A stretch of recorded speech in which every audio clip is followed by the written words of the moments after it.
চলুন যিনি গেস্ট আছে তার সঙ্গে পরিচিত হই। প্রথমে আপনার নামটা একটু বলেন। আমার নাম মেঘলা। মেঘলা, বয়স কত?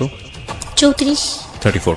তো মেঘলা, 34 বছর বয়সের যে গল্পটা আপনি আজকে এখানে বলতে যাচ্ছেন, এটা আমাদের সমাজের অনেক নারীরই গল্প, কিন্তু তারা কখনো সাহস করে মুখ ফুটে বলে না। এবং আপনি আজকে সাহস করে এখানে এসেছেন, এবং নিশ্চয়ই কোনো না কোনো মেসেজ আছে যে কারণে আজকে আপনি গল্পটা বলতে চান, যেটা সম্পর্কে আমি এখন পর্যন্ত ক্লিয়ার না। কিন্তু আপনার এই গল্পটার, যেটা আমি দেখলাম প্রায় 1 যুগেরও বেশি সময় ধরে এই ভুল বা অপরাধের সঙ্গে জড়িয়ে থাকা, যাই বলি না কেন আমরা, তাই কি? আচ্ছা, তো আমরা শুরু করি, একেবারে ব্যাকগ্রাউন্ড থেকে আসি, ছোটবেলা থেকে আসি। ছোটবেলা থেকে মানে আমি যখন ক্লাস 4-এ পড়ি তখন থেকেই আমি বুঝি, এর আগে আমার মনে নেই, আমি জানি না আচ্ছা, অবশ্য। ঠিক আছে। বাবা কি করতেন? কিছুই করে না। আচ্ছা। বাবা বেকার, ঘুরে ফিরে খায় দায়, এটাই। আমার দাদার অনেক জমি জমা ছিল, এগুলো বিক্রি করে আর খায়। একদম আমরা দেখছি ছোটবেলায় আমি, যে আমার বাবা 34 মাস যাত্রী বলে, গরমের সময় একদম পার নিচের থেকে মাথা পর্যন্ত একটা চাদর টাইনে ঘুমাতো দুপুরটা। মানে এই জিনিসটা দেখতাম যে একদম ঘুম সুন্দর করে একটা ঘুম দিত, উঠতো, আবার উঠে চলে যাইতো, ওই চার দোকানেই থাকতো। মানে 3-4-এ পড়ি, তখন তো পড়ালেখা করতেছিলাম, তখন ভালোই। তখন আমাদের জমি জমা ছিল অনেক, ফসল টসল থেকেই আমাদের সংসার চলতো। আমাদের কেউ তো আর ছিল না চাকরিজীবী বা কোনো ছিল না। আমি এরকম দেখতেছি যে অনেক কষ্ট। আমার দাদির জীবিত ছিল তখন। তো আমি ছোটবেলায় দেখা যাচ্ছে, আমি তো এত কষ্টই ছিল আমার মার, যে আমার মাও কাপড়ের অনেক কষ্ট করছে, খাবারের অনেক কষ্ট করছে, আমিও করছি। যে একটা সালোয়ার কামিজ পরছি, একটা দিয়ে অনেক 3 মাস পরা লাগছে। দেখা যাচ্ছে একটা সালোয়ার কামিজ আমার 3 মাস পর্যন্ত পরা লাগছে, তারপর আবার আর একটা সালোয়ার কামিজ আমার জন্য হয়তো বানানো হয়েছে। তা আমার মা অনেক কষ্ট করে আমারে বানাই দিছে। বোন তো আর ছিল না, আমাকেই দিছে। ছোট 2টা ভাই ছিল। এরকম হয়েছে যে খাবারের কষ্টটা বলি, যে একটু, যে চাউল না থাকলে আমার মা শাক রান্না করে খাওয়াইছে, পুঁই শাক রান্না করে খাওয়াইছে। আমার মনে আছে হয়তো একবারের কথা, যে আমরা একদিন বিকালবেলা খুব কান্নাকাটি করতেছিলাম, আমার মা কান্নাকাটি করে যে পুঁই শাকটা আছে ওটা তুলে এনে রান্না করে খাওয়াচ্ছিল, যে এটা খাও, পরে ভাত রান্না করে তোমাদের খাইতে দেওয়া হবে। যাই হোক, এরকম 5 পাস করে 6-এ ভর্তি হলাম, 6 পড়লাম, তারপরে 7-এ উঠলাম। এভাবেই তো জীবন অনেক কষ্ট। তো 7-এ ওঠার আগে একটু বলি, যে যখন আমি 5-6-এ পড়ি তখন সাবান কিনা, আমি সাবান চিনতাম না আসলে। আমি সাবানটা কাকে বলে এটা জানতাম না। 5-6-এ পড়া অবস্থায় জানতেন না? না। আমি তাহলে বাসায় কি মানে প্রসাধনী সামগ্রীতে সাবান ছিল না, এরকম আমি চিনতামই না সাবান কাকে বলে। ও মাই গড। তো একবার খুব কান্নাকাটি করলাম একটা ঈদের সময়, যে আমাকে একটা সাবান কিনে দেওয়া হোক। আমার দাদি আমাকে আমার চুল ধুয়ে দিত মাটি দিয়ে। ও আচ্ছা। আমার দাদি ছিল জীবিত, তো আমাকে নদীতে নিয়ে যাইতো গোসল করার জন্য। আমাদের ডাঙা এলাকা, পানি খুব কম থাকতো, নদী ছিল পাশে বারাসিয়া, ওখানে নিয়ে যাইতো। আমাকে বলতো যে এই মাটি দিয়ে চুল ধুয়ে দিলে তোমার চুল অনেক সুন্দর হবে। উনি ধুয়ে দিত আমার চুলগুলা মাটি দিয়ে। মানে এতটা কষ্ট। তো একবার আমি 5-এ মনে হয় না 6-এ করি, তো কান্না করতেছিলাম ঈদের আগে, যে আমাকে সাবান কিনে দিতে হবে, না হলে আমি ঈদের দিন গোসলই করব না। তা আমার বাবা আমাকে 5 টাকা দিয়ে একটা কসকো সাবান নিয়ে আসে, ছোট্ট একটা কসকো সাবান এনে দেয়। আমি খুব যত্ন সহকারে সাবানটা ব্যবহার করছিলাম অনেক দিন, 15 দিনের মতো। এভাবেই জীবন কাটতেছিল খুব কষ্টের ভিতর দিয়ে। যখন পরীক্ষা আসবে 7-এর, তখন আমি বাসে আমাকে একটা লোক দেখে এবং জিজ্ঞেস করে যে তোমার নাম কি। আচ্ছা, বাসে দেখে? তখন আমি আমার নামটা বলি আর বাবার নামটা, কিন্তু আমি একটু দুষ্টু ছিলাম, মানে খুব একটু চালু ছিলাম তখন। তো আমার নামটা বললাম, এবং বাবার নাম জিজ্ঞেস করলে আমি একটু মানে থমকে গেলাম, যে বাবার নাম কেন জিজ্ঞেস করে। তো আমি কি বলবো, বাবার নামটা মিথ্যে বলবো নাকি? আবার বললাম যে বাবার নাম মানুষ মিথ্যে বলে নাকি, বাবার নামটা সঠিকই বলতে হয়, নাহলে তো কি, মানে একটু দ্বিধাদ্বন্দ্ব করে 1 মিনিট ভাইবে বললাম যে না, বাবার নাম এটা। কিন্তু আমি নামলাম আমাদের গ্রামের মাঝখানে, যেখানে আমাদের বাড়ি তার থেকে মাঝখানে নেমে গেলাম। তা উনি ওইটা ফলো করছে যে এখানে নামছে মেয়েটা। তো নামার পর উনি পরের দিন ওইখানে এসে নামছে, নাইমে জিজ্ঞেস করছে আমার বাবার নাম ধরে, যে অমুকের বাড়ি কোনটা। তা ওইখানের মানুষ বলছে না, এখানে তো তার বাড়ি না, তার বাড়ি হচ্ছে ওই পাড়া, অন্য একটা পাড়া। তা বলছে তার একটা মেয়ে আছে এই নাম। তা বলছে যে হ্যাঁ, ওই পাড়া বাড়ি। তা উনি ওইখান থেকে আবার বাঁচে উঠে আমাদের এই পাশে আসছে। তখন সকাল 9টা বাজে, আমি গোসল করি, স্কুলে যাবো দেখে রেডি হচ্ছি। এখন আমি দেখি ওই লোকটা আমাদের বাড়ি আসে, তা আমি ওই লোকটারে দেখে প্রথমত হাসে দিছি, বুঝতে পারছি যে কিছু একটা রং আছে হয়তো। ওই লোকটা আবার কালকে দেখলাম বাসের ভিতর, আজকে কেন দেখলাম যে আমার বাবার সাথে কথা বলতেছে। তখন আমার বাবা বাসায় ছিল।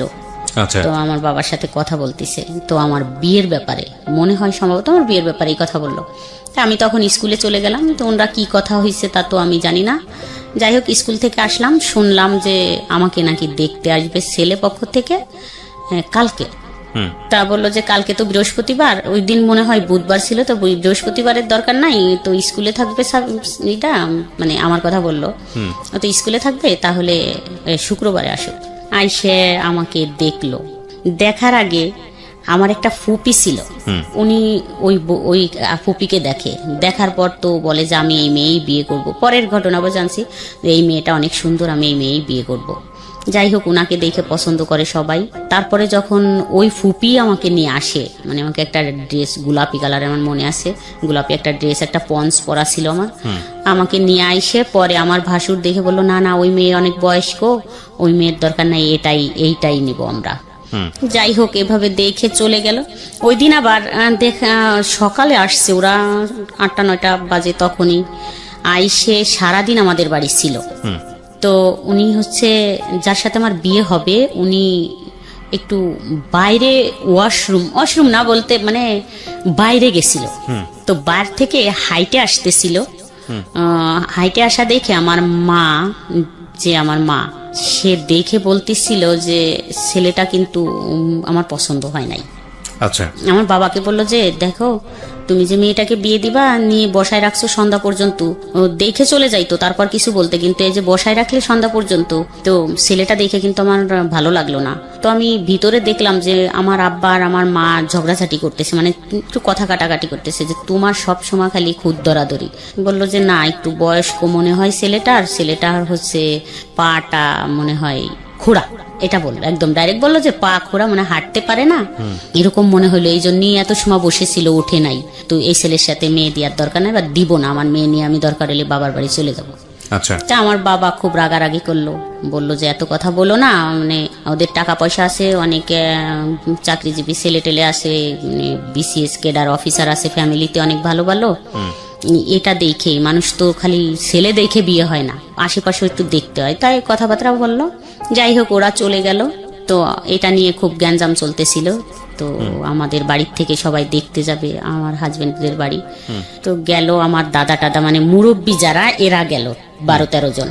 একদম ছোট বাচ্চা টাচ্চা কাউকে নিল না আর কি, 15 বছরের নিচে কাউকে নেয়নি, তারও উপরে কাউকে নেয়নি, 20 বছর বয়সেও কাউকে নেওয়া হয়নি, শুধুই একদম মুরব্বী 12-13 জন লোক গেল দেখার জন্য। তারা সবাই সম্মতি দিল যে হ্যাঁ চলে, মানে ওই বংশীয় দিক দিয়ে এবং টাকা পয়সা আমার বাবার থেকে, ওই যে আমার বাবা তো গরিব, বংশীয় দিক দিয়ে টাকা পয়সা এসে শান্তিতে থাকবে মেয়েটাই, এই হিসাবে চলে। সামনে সবে বরাত আসে, সবে বরাতের ভিতরে আমার বিয়ে হয়ে যায়, 15 দিনের ভিতরে আমার বিয়ে হয়ে যায়। আচ্ছা, তো আপনি কি বুঝতে পারছিলেন ওই সময়টাতে বিয়ে মানে কি? আমি আসলে যখন আমার বিয়ে ঠিক হয়ে যায়, একদম দিন পড়ে যায়, দেখা দেখির ভিতর আমি অতটা বুঝতাম না, হাসি খুশি ছিলাম, কোনো কিছুই না। কিন্তু যখন দিন পড়ে যায় তখন আমার মা ছিল না, এই রাগারাগি করে আমার নানা বাড়িতে চলে যায়। চলে গেলে যখন বিয়ের দিন আবার একটা শুক্রবারের দিন পড়লো, তা আমি গেলাম আনার জন্য আমার মাকে, যে মা আমাকে তো বিয়ে দিয়ে দিচ্ছে, তাই তুমি কেন আসবা না? তো বললো যে আমার তো এই ছেলে পছন্দ না, তুমি তোমার বাবাকে নিয়ে তোমাদের বিয়ের শাদী, তোমার দাদি আছে জীবিত, যাও তোমরা বিয়ে শাদী করো, পরে আমি আসবো। তা আমি অনেক কান্নাকাটি করলাম যে আসো। যাই হোক, আমি মনে হয় এখন কি বলবো, আমার মনে হয় খুশি ছিলাম আমি। আপনি আসলে বুঝিনি খুশি কি, দুঃখ কি, আর কষ্ট কি? হ্যাঁ, আমি কখনো বুঝিনি যে আসলে ওখানে গেলে আমার এটাই মনে হচ্ছিল যে অনেক বড় লোক, একটু আমার অনুভূতিটা বলি যে একটু বড় লোক, তাহলে তো ভালোই, সবকিছু তো সুন্দরী, তো এখান থেকে ওখানে গেলে তো ভালোই থাকবো। আমি তো আসলে স্বামী স্ত্রী এটা ভাবিনি, আমি মনে করছি এই ফ্যামিলির থেকে ওই ফ্যামিলিতে গেলে, যেহেতু বলতেছে এত সুন্দর ঘর দরজা বাড়ি গাড়ি আছে, সবকিছু আছে, ব্যবসা করে ছেলে, অনেক টাকা আছে, তাহলে তো আমি যা চাইবো তাই পাবো। তো বিয়ের 2-3 দিন পর বিয়ে হয়ে গেল। যাই হোক, আমাকে আমার বাবার বাড়ি রাখা হলো, নিল না। তো বিয়ের মনে হয় 2-3 দিন পরেই বা পরের দিন, আমার ভালো মনে নেই, অনেক দিন আগের কথা। তো সামনে রমজান, একবারে ঈদেই আসলো, আসে পরে আমাকে নিয়ে গেল এখান থেকে। তো আমি খুব খুশি, একটা ভ্যান গাড়ি নিয়ে আসলো, তাতে আসলো হচ্ছে বর হলো আমার ননদের একটা ছেলের 4 বছর বয়স, একটা মেয়ের মনে হয় 7 বছর বয়স, আর একটা দেবর তখন আমার সাথে ক্লাস 7-এ পড়ে, আর একটা ননদ 5-এ পড়ে, আর একটা ননদ হচ্ছে একটু বড়। এরকম 4-5 জন পিচ্চি বাচ্চা এসে একটা ভ্যানে আমাকে নিয়ে গেল। আমি তো কান্নাও করলাম না, খুব খুশিতেই চলে গেলাম। অবশ্য আমাকে এখনো ওরা খেপায় যে একটু কান্নাও করনি কোনোদিন, এত খুশিতে চলে আসে। বুঝলে না কান্না করবেন, বুঝেনি তো নি আসলে কি হচ্ছে। আসলে সত্যি এটাই। আর আমি চলে আসলাম এখানে, আইসে আমি তো খুব খুশিতেই আছি, এখানেও খুশিতেই আছি। তো যাই হোক, ওই সময় 1 মাস পর না 2 মাস পর, আমি ভালো জানি না, আমার মনে নেই এতদিনের কথা, তখন আমার বাচ্চা কনসেপ্ট করে। তখন আপনার বয়স কত? তখন বিয়ের 1 বছর, ক্লাস 7-এ পড়বে একটা বাচ্চার বয়স 12 বছর সর্বোচ্চ। তখন মনে হয় 12 না 13 বছর। তখন আলটিমেটলি আপনি যখন বাচ্চা হলো তখন 14 বছর বয়স, 14 হয়ে গেছে। চিন্তা করেন অবস্থা। হ্যাঁ, তারপর? তবুও আমি তো খুশি, ভালোই বাচ্চা হবে, তো এটা নিয়ে ভালোই শ্বশুর বাড়ি আছি। আমার শাশুড়ি শুধু এক, আমার শ্বশুর নেই। তো আমি শ্বশুর বাড়ি যখন আমার বাচ্চা কনসেপ্ট করে 4 মাস হয়ে যায়, তখন হচ্ছে আমি একদম কন্টিনিউ শ্বশুর বাড়ি থাকা শুরু করলাম। আচ্ছা। এখন আর বাবার বাড়ি যাওয়াটা খুব কমই যাইতাম। ওই বাচ্চা কনসেপ্ট করার পর কিছু খাইতে পারতাম না, শুধু শুকনো মরিচ আর ভাত খাইতাম, খাইতে পারতাম না। আচ্ছা। 1 বছর পরে আমাদের একটা দোকান হয়, এখানে আমরা চলে আসি। এর মাঝখানে তো ভালোই একটু বুঝতাম না, ভালোই কাটলো। তো যখন আসলাম, তখন আসার পরে এক আপা ছিল, ওই আপা গল্প করতো তার স্বামী স্ত্রীর বিষয় নিয়ে। তো স্বামী স্ত্রীর বিষয় নিয়ে গল্প করে ওটা আমি শুনতাম, শুনতে শুনতে মানে আমার মাথাটা এমন হইলো যে আমি একটু জিজ্ঞেস করি আমার হাজবেন্ডকে যে তাহলে আমাদের বিষয়গুলো কি। আচ্ছা। তো একদিন আমি জিজ্ঞেস করলাম যে আসলে এটা তো ঠিক না। তো দেখলাম চুপ থাকে, কথা বলে না। এটা সংসার কত বছর হওয়ার পরে? 6 বছর। 6 বছর গেছে, আপনি আসলে কিছুই বুঝতেন না বিষয়টার। এর মধ্যে একটা বাচ্চা চলে এসছে, একটা বিষয় আপনি আপনার প্রতিবেশী কারো কাছ থেকে জেনেছেন, জানার পরে মনে হয়েছে যে আপনার হাজবেন্ডের ভেতরে বা আপনাদের যে কনজুগাল রিলেশনশিপ, মানে আপনাদের যে স্বামী স্ত্রীর সম্পর্ক, সেটা 8-10টা স্বাভাবিক সম্পর্কের মতো না। এবং সেই জায়গাটা থেকে আপনি আপনার হাজবেন্ডকে কোয়েশ্চেন করেছেন যে তাহলে এটা কি। তো মানে এটা যদি আপনার কানে না আসতো পাড়ার প্রতিবেশীর কাছ থেকে, তাহলে আলটিমেটলি আপনি জীবনে হয়তো কোনোদিন বুঝতেও পারতেন না যে এটা একটা সমস্যা, মানে আপনাদের মধ্যে যেটা আছে। আমার কাছে তাই মনে হয় যে উনি তো কখনো বুঝতামই না, মনে হয় যে এটা কোনো সমস্যা হতে পারে। তারপর জিজ্ঞেস করার পরে ওনার রিপ্লাই কি ছিল? উনি চুপ থাকতো, সব সময় চুপ, কথাই বলতো না। তো এত টাকা ইনকাম করতো, ওগুলো নিয়ে বাবা মা ভাই বোন নিয়েই চলতো, আমাদের প্রতি এত গুরুত্ব দিত না। আমি আর আমার মেয়েটা নিয়ে যে আমরা বাসা নিয়ে থাকতাম, এখানেও কোনো নাই। দেখা যাচ্ছে রাত 12টার পরে বাসায় ফিরতেছে, আসতেছে না বাসায়, 12টার পর ফিরতেছে। তারপরে দেখা যাচ্ছে যে বাজারটা আমাদের যদি কিছু বলতেছি যে একটা কিছু কিনে দাও, একদম না, দিবানি না বলতো না, অবশ্য বলতো দিবানি, কিন্তু ওই দিবানি পর্যন্ত, এরপর আর কখনো দেয়া হতো না, মানে দিচ্ছেই না এরকম। যদি আমাদের প্রয়োজনীয় কাপড় চোপড় লাগবে বা বাচ্চার কিছু, দিবানি পরে, এখন তার কি, এখন যাও, এরকম করে বলতো। যে আমি বাজার আনতে গেছি ওর দোকানে, বলতো যাও পরে আসো, এখন না, এরকম করতো। তাই এই একটা আসলো মাথার ভিতর যে এরকম করে, তো যা চলে যাব এখান থেকে, থাকবো না। এটা নিয়ে যখন এখানে আসলাম আমি বাসা নিয়ে, তখন কিন্তু আমার হাজবেন্ড গায়ে হাত তোলা শুরু করলো। আচ্ছা। এখানে আসার পরে যে যেগুলো নিয়ে চাহিদা বেড়ে গেল, এটা চা আর সেটা চা, বাজার ঘাট চাওয়া, তখন কিন্তু গায়ে হাত তুলতাম। মাঝে মাঝে এমন হতো যে আমার গায়ে নীল দাগ হয়ে যাইতো। আমার মেয়ে খুব কান্না করতো যে এরকম মানুষকে মারে, মানে ছোট ছিল ওটা এরকম ডলে দিত, বলতো ব্যথা লাগতেছে আম্মু, ছোট ছিল, নীল হয়ে যাইতো, মানে আমার গাটা দেখা যাইতো যে মার দিছে। এখন কেন দিত সেটাও আমি জানতাম না। অনেক সময় যে একটা বাজারের কথা বললেই এরকম মারে, তো খুব রাগ হইতো যে আমি চলে যাব, বাবার বাড়ি যাইতাম। তো বাবার বাড়ি গেলে আমার মা বলতো যে না, স্বামীর থেকে হলো আসতে হয় না, স্বামী হচ্ছে অনেক জিনিস, স্বামী খুশি না থাকলে ভেস্তে যাওয়া যায় না বা শান্তি হয় না, মানুষ ভিক্ষে করে খায়, এটা যাও। তো আমি সকালে গেলে বিকালেই আমাকে পৌঁছে দিত যে যাও চলে এখনই। আবার আমি চলে আসতাম এখানে, এরকম কিছুদিন কাটলো। তারপরে যাই হোক, ওই আপার ওই কথা শুনে এখন আমার মাথায় আসলো যে যা, এখন আমি একটা প্রেম করব, আমার মাথায় এরকম আসলো। আমি কিছুতেই ওখান থেকে বেরোতে। হাজবেন্ডকে যখন জিজ্ঞেস করলেন তখন আপনার হাজবেন্ড কি বললো? কিছু বলতো না, চুপ থাকতো। আচ্ছা, তখন আপনার মনে হলো যে আপনি একটা প্রেম করবেন। আচ্ছা, আর ওই যে বাজারঘাট সবকিছু সমস্যা মিলিয়ে যে এটা কথা বললাম, একবার বললাম যে তাহলে চলো যাই একটু ডাক্তার দেখাই, যদি ডাক্তার বলে যে কখনো সুস্থ হবে না তাহলে আমার কোনো অবজেকশন নাই, আমি কিছু বলবো না। যদি ডাক্তার বলে যে না এটা সুস্থ হবার না, কিন্তু যদি সুস্থ হয় ওষুধ খাইলে তাহলে খাও, যেহেতু টাকা আছে, তার টাকা ছিল, এটা আমার ছিল, মানে আমার ভিতরে এটা অভিযোগ ছিল যে টাকা আছে যেহেতু কিছু টাকা খরচ করো, কিন্তু সে আর নারাজ, কোনো টাকাই সে খরচ করবে না, মানে ডাক্তারই সে দেখাবে না। অর্থাৎ আমি জানছি যে সে ডাক্তার দেখাইয়েই বিয়ে করছে। আচ্ছা, ডাক্তার কি বলেছে?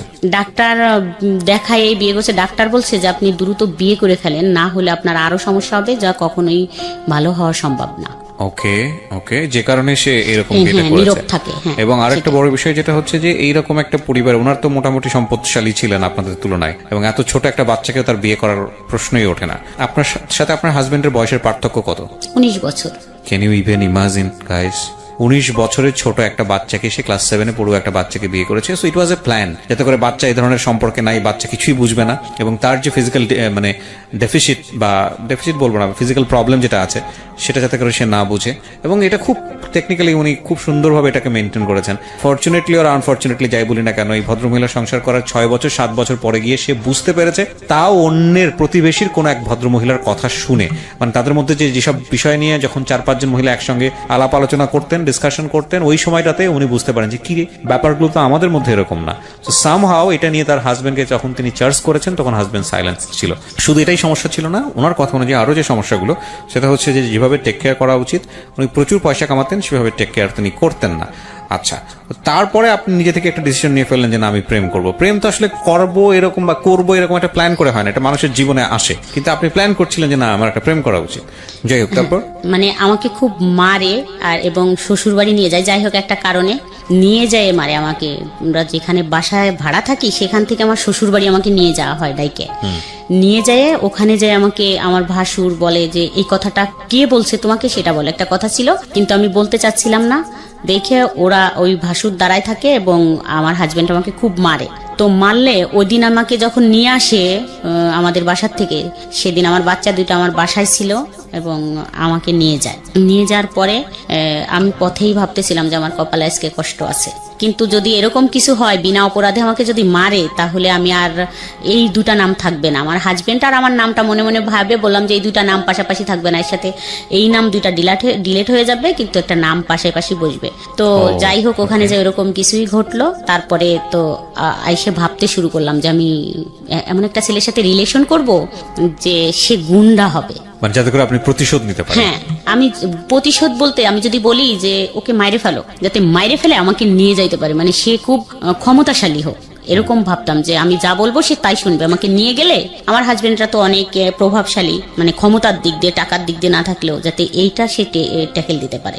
আচ্ছা, এখানে একটা বিষয় খেয়াল রাখবেন, আমি সবসময় যে কথাটা বলি আপনাদেরকে সেটা হলো প্রত্যেকটা অপরাধ কিংবা ভুলের পেছনে একটা নির্দিষ্ট কারণ থাকে, এবং এই কারণ ছাড়া কখনোই ভুল বা অপরাধের জন্ম হয় না। যেমন ধরুন ভদ্রমহিলা এখন গল্পের যে জায়গাটিতে আছে সেই জায়গাটি থেকে যদি একটা টার্ন নেয় এরকম ভাবে যে না একসময় সে এরকম একটা সম্পর্ক করলো এবং তার হাজবেন্ডকে মেরে ফেললো। আমরা গণমাধ্যমে, পত্রপত্রিকায়, মিডিয়াতে যেসব জিনিস আমরা দেখি যে একটা ঘটনা একেবারে যখন এক্সট্রিম পর্যায়ে চলে যায় তখন সেটা চলে আসে।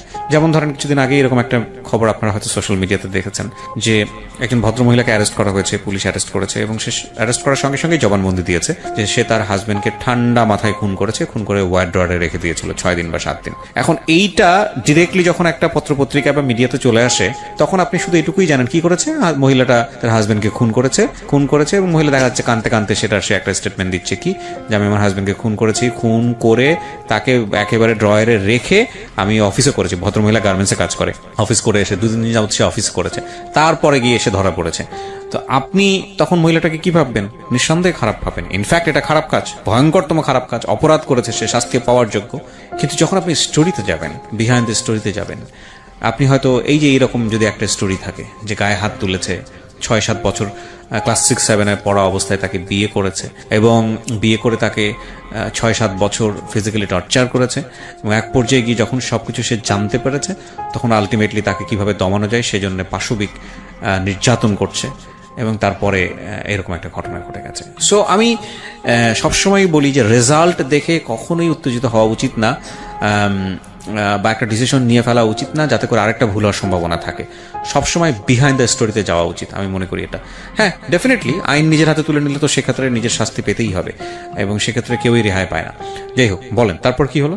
এগুলো ভাবতেছি, মানে ভাবতে তো আর সময় লাগবে, সম্পর্ক হইতেও তো সময় লাগে, এরকম তো খুব প্রতিশোধ নিতে হবে আর কি। প্রতিশোধ মানে আমার এখান থেকে বেরোইতে হবে, এটাই ছিল যে আমি তো আমার বাবা মার কাছে যাচ্ছি। আচ্ছা। ওরা তো ওই যে আমার হাজবেন্ডের টাকায় কিন্তু আমার বাবার বাড়ি চলছে।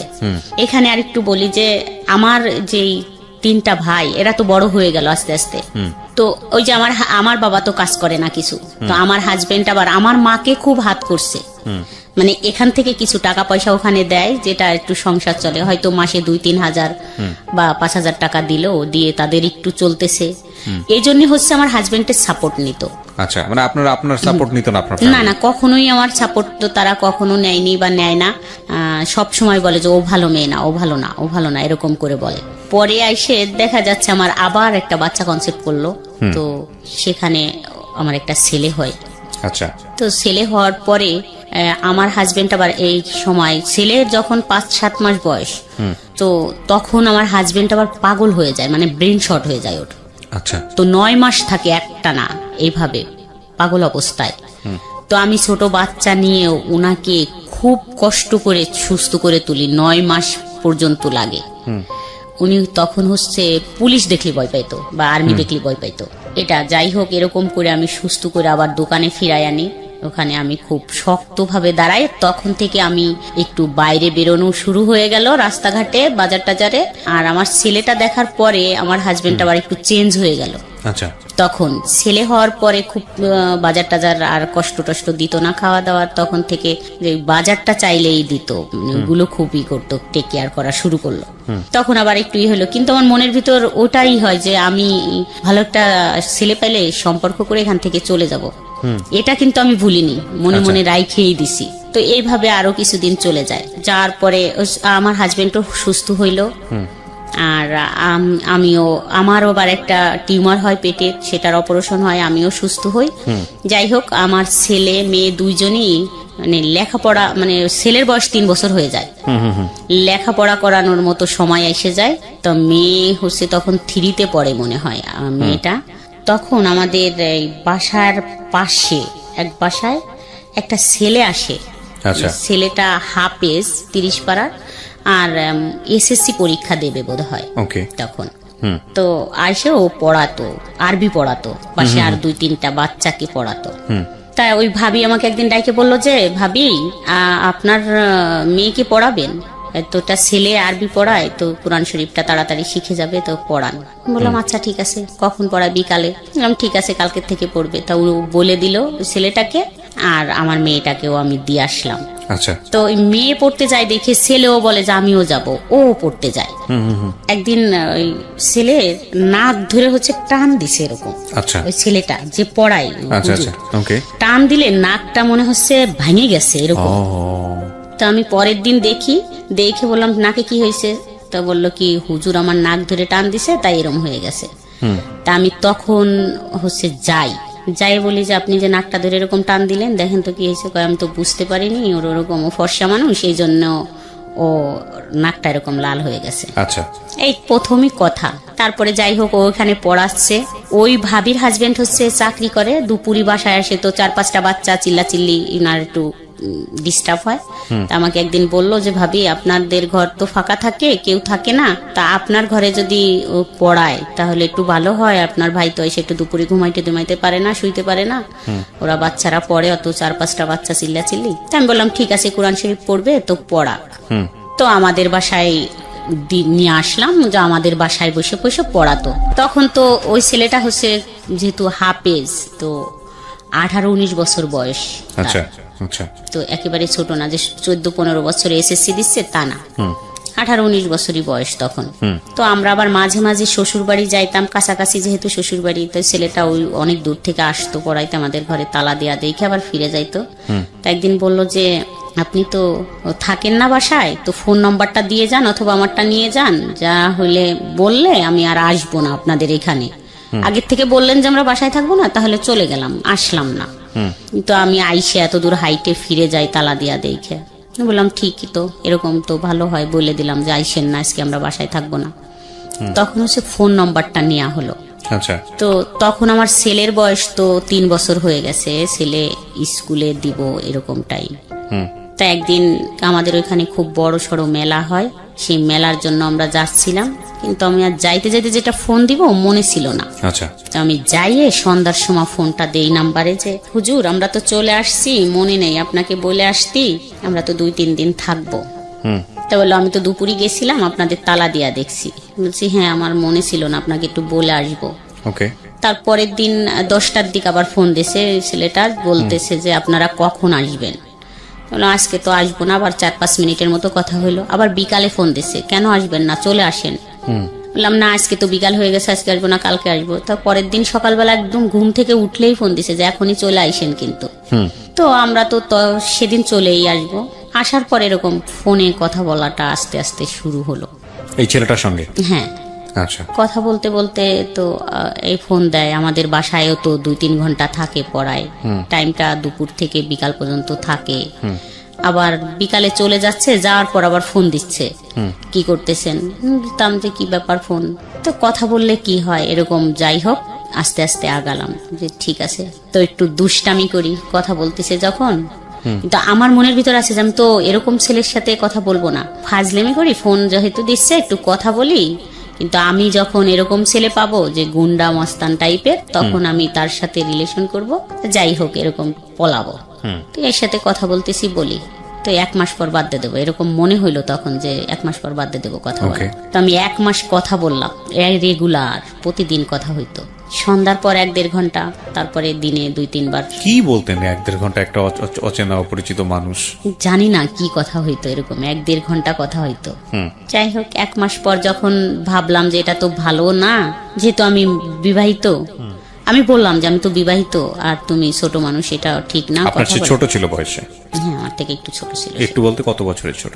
6 বছরের। 6 বছর, এটা একটু না ভালোই ছোট। হ্যাঁ। তারপরে বললাম যে না কথা বলো না, তুমি ছোট মানুষ আর আমি তো বিবাহিত, যাই হোক কথা বলার দরকার নাই। কিন্তু সে বলল যে না, কথা না বললে বাঁচবো না, তো মরে যাব। ওকে। সে জানতো যে আপনি তার চেয়ে বয়সে বড়? হ্যাঁ, বাচ্চা 2টা আমাদের বাসায় আসতো, পড়াইতো তো। না ঠিক আছে, কিন্তু বয়সে বড়টা তো জানতো। হ্যাঁ। তারপরে তো বললাম না এটা কি বলো, এরকম কি সম্ভব নাকি কথা বলা। ওকে আপনি করে বলতো? হ্যাঁ তখন আপনি করে বলতো। হ্যাঁ। 3 মাস যখন কথা বলা হয়, 3 মাস পরে তা মানে আমাদের কি ফান করতেন, ফাজলামো করতেন? মানে কথার মধ্যে ফাজলামো করা, এই যে ও যে বললো না বললে মরে যাবো মুখ টুমুক, এগুলো কি ফান করে বলেছে, মজা করেছে? না কখনো এরকম মজা করে বলেনি, ঘুমের ট্যাবলেট খাবো এটা সেটা সিরিয়াসলি বলতো। আরে আপনি কি তাকে কোনো প্রকার লাই দিয়েছিলেন, মানে সুযোগ দিচ্ছিলেন যে কোনোভাবেই হোক আপনার প্রতি এরকম কোনো সুযোগ কি দিচ্ছিলেন? এরকম বুঝিনি এরকম সুযোগ, কিন্তু ভালো লাগতো। আচ্ছা, কথা বলতে ভালো লাগতো, ঠিক আছে, দেখতেও ভালো লাগতো। ওকে। এবং আপনার যে ভালো লাগতো এটা কেউ বুঝতো? হ্যাঁ। ওকে, ঠিক আছে, তাহলে তো ঠিকই আছে, ও ওর জায়গা থেকে যেভাবে ফলিং হওয়ার কথা সেভাবেই হয়েছে। তারপর 3 মাস পর কথা বলার, আমাদের ওখানে একটা অনুষ্ঠান হচ্ছিল, গানের অনুষ্ঠান, ঢাকা থেকে অনেক শিল্পী টিল্পী গেছিল। অবশ্য সেদিন প্রথম বলল যে এখানে যাওয়া যাবে না, যেহেতু ও হুজুর, মানে ও তো হাফেজ ছিল 30 পাড়ার। তো আমি একটু যেহেতু এরকম সাজুগুজু করতাম, এগুলো থেকে শুরু করলো যে না এরকম সাজা যাবে না, বোরখা পরে চলতে হবে বা মুখ টুক ঢাকতে হবে, পর্দা করতে হবে, নামাজ পড়তে হবে। তো নামাজে ফুল ফিট চলে আসলাম, 5 ওয়াক্ত নামাজ পড়া। তো পর্দা করতে হবে, পর্দার জন্য খুবই দিল যে পর্দা করতে হবে, মুখ খুলে কারো সামনে যাওয়া যাবে না কোনো ছেলে মানুষের, আর ওইখানে গানে তো যাওয়াই যাবে না এবং বাচ্চাদেরও যাইতে দেওয়া যাবে না।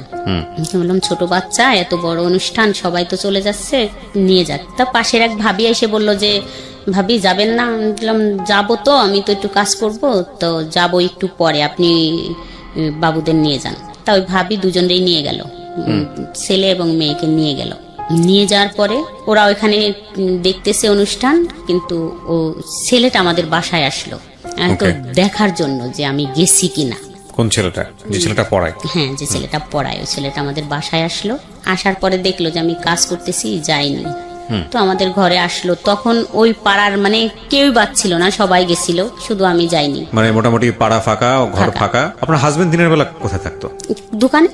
দোকানে বিজনেসের কাজে ব্যস্ত থাকতো। হ্যাঁ, আমাদের দোকান আছে, তো সকাল 8টায় চলে যায় আর রাত 11টায় আসে। এর মাঝখানে কোনো খোঁজ খবর নাই? না, আসতো না। এটা কি আপনার এই যে ছেলেটা পড়াতো বাড়িতে, এও জানতো বিষয়টা? হ্যাঁ।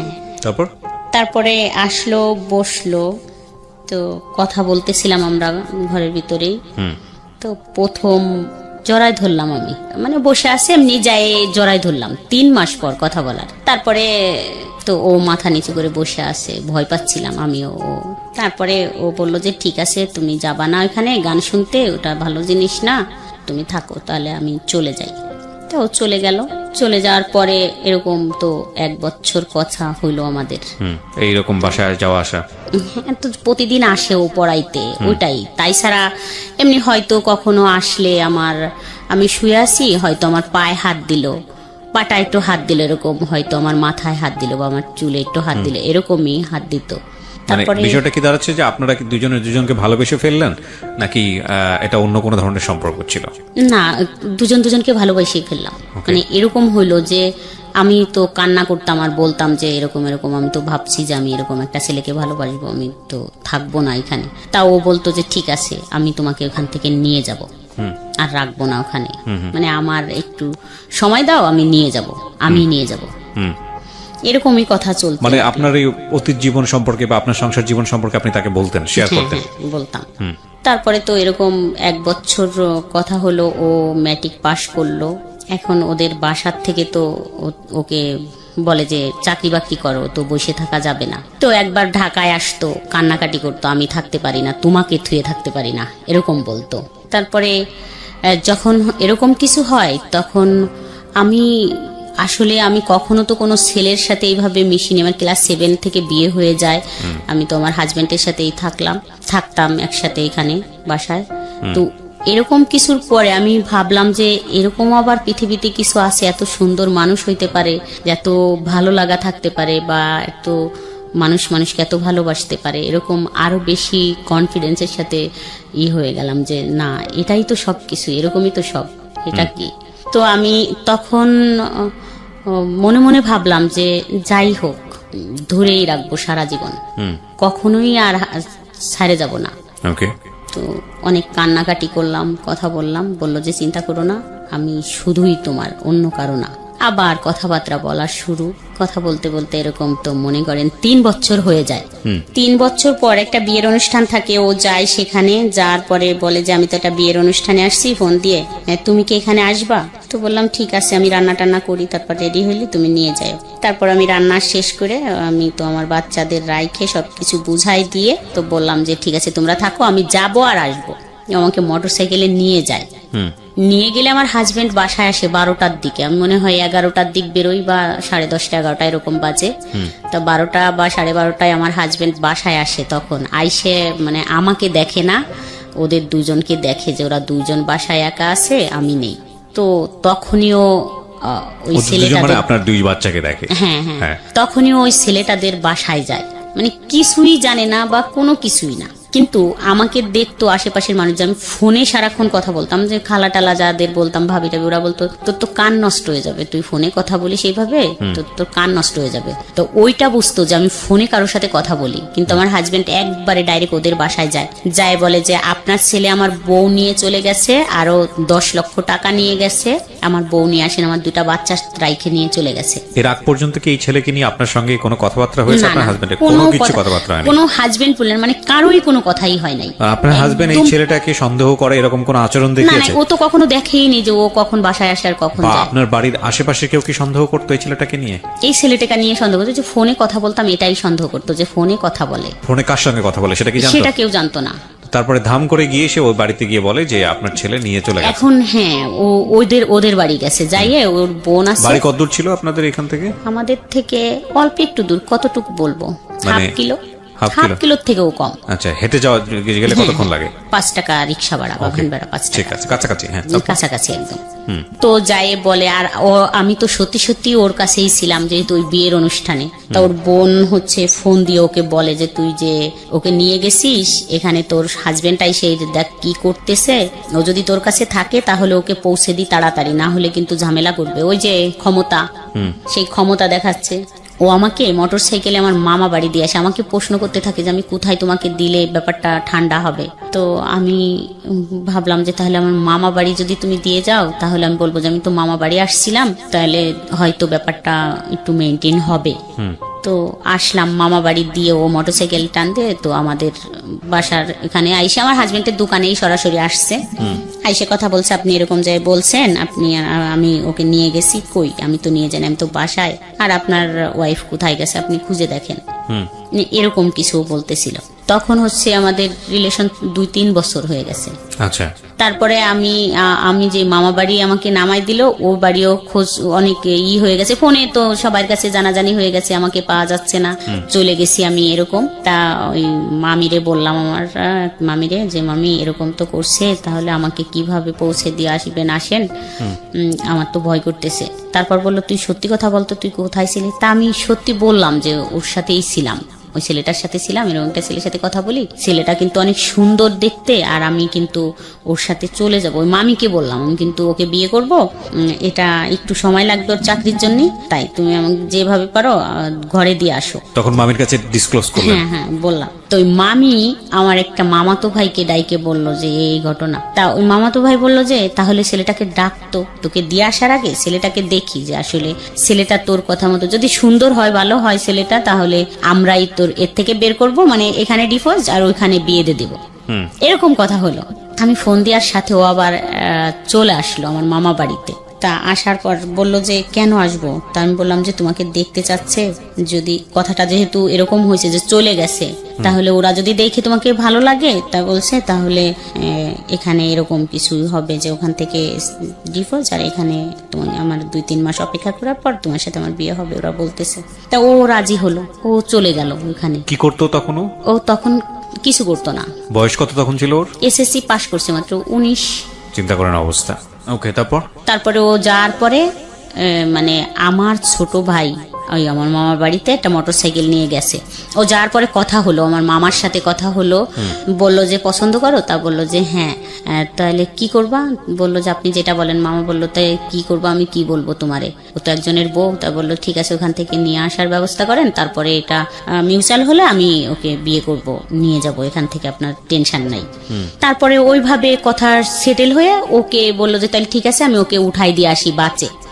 বা সেই রাস্তা হাইওয়ে নিয়ে গেছে, কিন্তু আমাকে ফোন দিয়ে বলতেছে এখানে কিছু লোক আমাকে আটকে রাখছে, তুমি একটু আসো। তো আমি ছেলেটা আমাকে ফোন দিয়ে বললো যে আমাকে তো এখানে আটকে রাখছে, তুমি একটু আসো, দেখো আমাকে তো বাসে উঠতে দিচ্ছে না, আমাকে যাইতেই দিচ্ছে না, এখন বলে তোমার হাজবেন্ড কাকে কাকে নিয়ে আসতেছে, এখানে তো ঝামেলা। তো আমি দৌড়ে গেলাম, আমার মামি, ওই মামিটাও গেল সাথে, দুজনে দৌড়াই গেলাম, যাই দেখলাম যে আমার ছোট ভাই, মানে আমার ছোট ভাই আপন ছোট ভাই ওখানে দাঁড়ায় আছে, অনেক লোকজন, মানে বিশৃঙ্খল খুবই, একটি হচ্ছে ওকে মারতে যাচ্ছে, হে তুই একজনের বউকে নিয়ে আসছিস হ্যান ত্যান। তাও বলতেছে না আমি তো নিয়ে আসিনি, আমাকে তো ডাইকে আনা হয়েছে, এরকম বলতেছে। ও যাই হোক, পরে আমি যাই দেখলাম যে খুব চিল্লাচিল্লি হচ্ছে। তা আমি আমার ওই ছোট ভাইয়ের 2 পা জড়ায় ধরলাম, বললাম যে ভাই সাইরে দে, ওকে চলে যাইতে দে, তারপর যা বলিস আমাকে বলিস বা এইভাবে বলিস যে তোর ভাইয়া যদি আসে তুই বলতে পারবি যে আমার বোনের নামে এরকম একটা মিথ্যে অপবাদ দিচ্ছেন, কেউ তো ছিল না, নিয়ে যান আপনি, এইভাবে দিয়ে দিস, আমি আর জীবনে কখনো কথাও বলবো না ওর সাথে। কিন্তু ওরা তা শুনলো না। আমি বললাম যে সাইরে দে, আমি আর কথা বলবো না, যা তোদেরকে তোরা যেভাবে বলিস সেভাবেই হবে, কিন্তু ওকে যাইতে দে। দিল না, যেতে দিল না, ওরা আটকেই রাখলো। রাখার পরে তখন আমার ফোনটা কাইরে নিয়ে গেল, বাড়ির পর নিয়ে আসলো। এখানে আমার একটা প্রশ্ন আছে, সেটা হচ্ছে যে আপনার যে ছেলেটার সঙ্গে সম্পর্ক, ও তো আপনার হাজবেন্ডের দোকানে গিয়ে দেখা করে আসছে অলরেডি, তারপরে যে আবার আমি ফোন দিয়ে আনছি। আচ্ছা, ওই একই দিনে ঘটনাগুলো ঘটে যাচ্ছে? হ্যাঁ। আচ্ছা, তো আপনি ফোন দিয়ে আনার পথে এটা আপনার ভাইয়ের হাতে পড়লো কিভাবে ওই ছেলেটা? জানি না, ওই আমার মামাতো ভাই বললো যে আমি ওকে আগায় দিয়ে আসি, উঠাই দিয়ে আসি, বাচ্চা ও তো চিনবে না। ও এখানে এসে আপনার সঙ্গে দেখাও করেছে? হ্যাঁ, দেখা করে যে কথা হয়েছে, কথা হয়ে তারপরে চলে গেছে, যাওয়ার পরে ধরা পড়ছে? হ্যাঁ, যাওয়ার পরে রাস্তায় যখন, তখন আপনি আপনার মামাতো ভাইয়ের এখানে? হ্যাঁ, মামা বাড়ি। আমাকে তো মামা বাড়ি নামাই দিচ্ছে। তারপর তো বাড়ির পান নিয়ে আসলো, খুব মারামারি, আমাকেও খুব গালাগালি করলো। এটা কে করছে? আপনার ভাই, চাচি ছিল সাথে, তারপরে আমার হাজবেন্ডের সাথে আরো লোকজন ছিল, মানে মোটামুটি একবারে আউটব্রাস্ট হয়ে গেল এলাকায়, সব একদম সার্কুলার হয়ে গেল, ছিচি করার মতো অবস্থা। বাচ্চার তখন বয়স কত? 2টার? বড়জন 4-এ পড়ে, আর ছোটজন 5-এ পড়ে মনে হয়, ছোটজন তো নার্সারিতে পড়ে। তার মানে ছোটজন কিছুটা হয়তো বুঝবে না, কিন্তু বড়জন মোটামুটি বোঝার বয়স। খুবই দুঃখজনক আসলে। যাই হোক, তারপর আমার বাবার বাড়ি নিয়ে আসা হলো, আমার মামা বাড়ির থেকে নিয়ে আসে, ওখানে খুব মারামারি ধরাধরি হইলো। তো খুব হাতে পায়ে ধরলাম যে মারামারির দরকার নাই, ঠিক আছে যা বলবে সেটাই শুনবো, ছেড়ে দাও। তারপরে ওরকম করতে করতে রাত হয়ে গেল। রাত্রে ওখানে আমরা থাকলাম সবাই, ও ছেলেটাও থাকলো, ওকেও ছাড়লো না। পরের দিন আমার হাজবেন্ড আমাকে এবং ওই ছেলেটাকে নিয়ে আসলো বলমারিতে, মানে আমাদের যেখানে আমরা ভাড়া থাকি। আপনার হাজবেন্ড নিয়ে আসলো ছেলেটাকে এবং আপনাকে দুজনকে? হ্যাঁ। প্ল্যান কি ছিল দুজনকে নিয়ে কোথায় কি করবে? কিছুই না, ওকে ছেড়ে দিল, ওর বাসায় নামাই দিল গাড়ির থেকে, আর আমাকে নিয়ে বাসায় চলে আসলো। আচ্ছা, ইন্টারেস্টিং। তো বাসায় আসার পর আমার তো ফোন টোন কাইরে নিয়ে গেছে, তখন মামা বাড়ির থেকে ফোন টোন নেই। হ্যাঁ, না কিন্তু যখন লোকজনের মধ্যে ধরে এই পেটাপিটিটা হচ্ছে তখন ওই ছেলেটা কি বলতেছিল? তার মাঝখানে বলল যে ও তো চুপ একদম, ওকে তো যে পাচ্ছে সেই মারতে যাচ্ছে, থাবড়াথাবড়ি মানে মারতে যাচ্ছে। ওর এলাকার লোকজন, ওর বাড়ির লোকজন কেউ নাই ওর এলাকায়। ওর চাচাকে বলছিল, ওর চাচা তো হতভম্ব, ওর চাচা খুব ভালো নাম করা লোক। তারপর নিয়ে আসলো যখন, পরের দিন, সেদিন তো সকালবেলা আমি বাসায় কাজ করলাম। পরের দিনকে থেকে হলো এরকম শুরু হলো আইসে বলা যে চলে গেলে, বাইরে চলে গেলে, 10 লক্ষ টাকা নিয়ে গেলে, এত সোনা নিয়ে গেলে। তো আমার এতটাই রাগ হচ্ছিল তখন যে এটা কি বলে 10 লক্ষ টাকা, 10 টাকাই তো কোনোদিন দেয়নি, তো 10 লক্ষ টাকা কি করে নিয়ে গেলাম। মানে শুধু এটাই আমার তখন রাগ হচ্ছিল যে আমি 10 লক্ষ টাকা কোথায় পাইলাম। আর বলতো যে আমি মানে তখন 2টা ব্লাউজ বানাইছি, বলে কি 2টা বানাইছি, তা মানে 100টা ব্লাউজ বানাইছি। এটা আমাকে এতটাই করলো যে 100টা ব্লাউজ বানাচ্ছি। তাই একজন এসে বলল যে 100টা ব্লাউজ বানাই নিয়ে গেছো আর 10 লক্ষ টাকা নিয়ে গেছো, এরকম বলতেছে, সোনা টোনা সব নিয়ে গেছো। তো খুব খারাপ লাগলো যে যা বলছে তো থাকবোই না এখানে, আর থাকবো না। তখন আবার ফোন টোন নাই কাছে যে একটু যোগাযোগ করব। 5 দিন চলে গেল এরকম কথা শুনতে শুনতে। আমি তো খুব হয়ে গেলাম যে এত কথা আর শুনতে ভাল লাগতেছে না। পরে আমার মেয়েটাকে পাঠালাম ওদের বাসায়, মানে ওদের ওইখানে, বললাম যে যাও তো তুমি দেখা করে আসো গে কি করে। তা ও গেল, ও তখন মাদ্রাসায় পড়তো, মনে হয় ক্লাস 6-এ পড়ে। গেছে, যায় দেখে কি খুব জ্বর, খুবই জ্বর, যে মারামারি করছে, অত চিল্লাচিল্লি করছে, ভয় পেয়ে গেছে, খুব জ্বর, শুয়ে আছে। তা ওকে ও যায় যখন ওইখানে দাঁড়াইছে, তাই জানালা দিয়ে দেখছে যে রাস্তায় ও দাঁড়ানো, তো বুঝতে পারছে। তা ও একটা ফোন, ওর একটা ফোন ছিল ঘরে, ওর ছোট্ট ফোন, ওই ফোনটা ওকে দিয়ে বলছে তোমার আম্মুকে দিবা, লুকায় কেউ যেন না দেখে। তা একটা ফোন আর একটা সিম ঢুকায় দিয়ে দিল। তো আমারও খুব রাগ হচ্ছিল এরকম করে বলে। তখন আইসে, এর আগে তো একটু যাই হোক সম্পর্ক ছিল, ওই রকমের গভীর সম্পর্ক ছিল না, তখন হয়তো যদি একটু সহানুভূতি দেখাইলে মনে হয় বাদ হয়ে যাইতো বা কথা বলা, ওই যে 5 দিন বলিনি, আস্তে আস্তে ঠিক হয়ে যাইতো। কিন্তু ও ফোনটা দিল, আর ও তো ছেলে মানুষ, হয়তো মনে মনে ভাবছে যে আমাকে মারলো এইভাবে, যা কিছু একটা করবই। তারপরে ফোনটা দিল, তো লুকায় লুকায় কথা বলতাম। তারপরের থেকে তো সব আরো বেশি হইলো, যা এখান থেকে এখানে আর থাকবো না, ওরকম 10 লক্ষ টাকা নিয়েই পলাবো। ওর থেকে কিছুদিনই করব, 10 লাখ টাকা যখন হবে তখন নিয়েই পলাবো, তো 2-1 বছর বা থাকবো, এই করবো। কিন্তু তখন থেকে একদম কন্টিনিউ কথা এমন ভাবে শুরু হলো যে আমি অ্যাডিক্টেড হয়ে গেলাম, যে আমি এখন আর 1 সেকেন্ডও ওকে ছাড়া থাকতে পারি না। তখন থেকে আমার হাজবেন্ডের সাথে আমি টোটালে 3 বছর একটানা শুধু হাই হ্যালো কথা যেমন এমনই একটানা 3 বছর একই ছাদের নিচেই থাইকে, কি বলবো, কখনো সে আমার দিকে একটু ফিরেও তাকায়নি। এখানে একটা কথা বলি প্রিয় শ্রোতা, আপনারা জাজমেন্টে যাবেন না। কার জাজমেন্টে যাবেন না? আজকে যিনি গেস্ট তাকে জাজমেন্টে নেবেন না। তার জীবনের ঘটনা এগুলো আমরা প্রচার করছি কি কারণে? যাতে করে আর অন্য মানুষের জীবনটা এরকম না হয়। ঘটনাগুলোকে আপনি কিভাবে দেখবেন সেটা আপনার ব্যক্তি স্বাধীনতার বিষয়। একই ঘটনাকে 100 জন মানুষ 100 রকম ভাবে দেখতে পারেন। তবে আমরা উৎসাহ দিচ্ছি আপনাকে ওনাকে জাজমেন্টে না নেওয়ার, কারণ ওনার জীবনে যেটা ঘটেছে সেটার পেছনে যুক্তি ছিল। আপনার জীবনে যাতে না ঘটে সেজন্যই এই ঘটনাকে সামনে নিয়ে আসা, ঠিক আছে?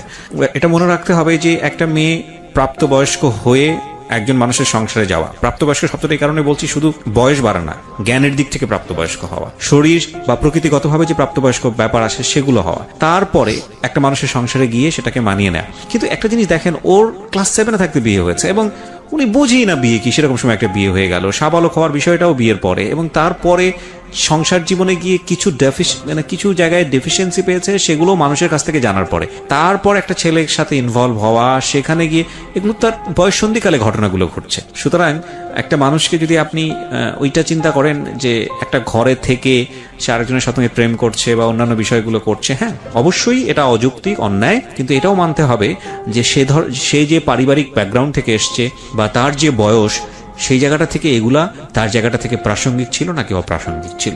ভাবনার জায়গাগুলোকে একটু ইলাবোরেটলি রাখেন, সবসময় একটা স্কেলে কাউকে মাইপেন না, এবং মূল কথা হচ্ছে মাইপেনই না, কারণ এটা তার জীবনে ঘটেছে, প্রচার হচ্ছে এই কারণে যাতে আপনার জীবনে না ঘটে। সুতরাং ওইখান থেকে ঘটনাগুলোকে দেখার চেষ্টা করেন। আর আনফর্চুনেটলি আমাদের সোশ্যাল মিডিয়া বলেন বা অন্যান্য জায়গাগুলোতে বলেন, যখন কোনো একটা ঘটনা ঘটে সবাই পণ্ডিত হয়ে যায়, সবাই জ্ঞান দেওয়া শুরু করে, মনে হয় যে একেবারে ফেরেস্তার মতো, কার জীবনে কোনো কিছু ঘটেনি।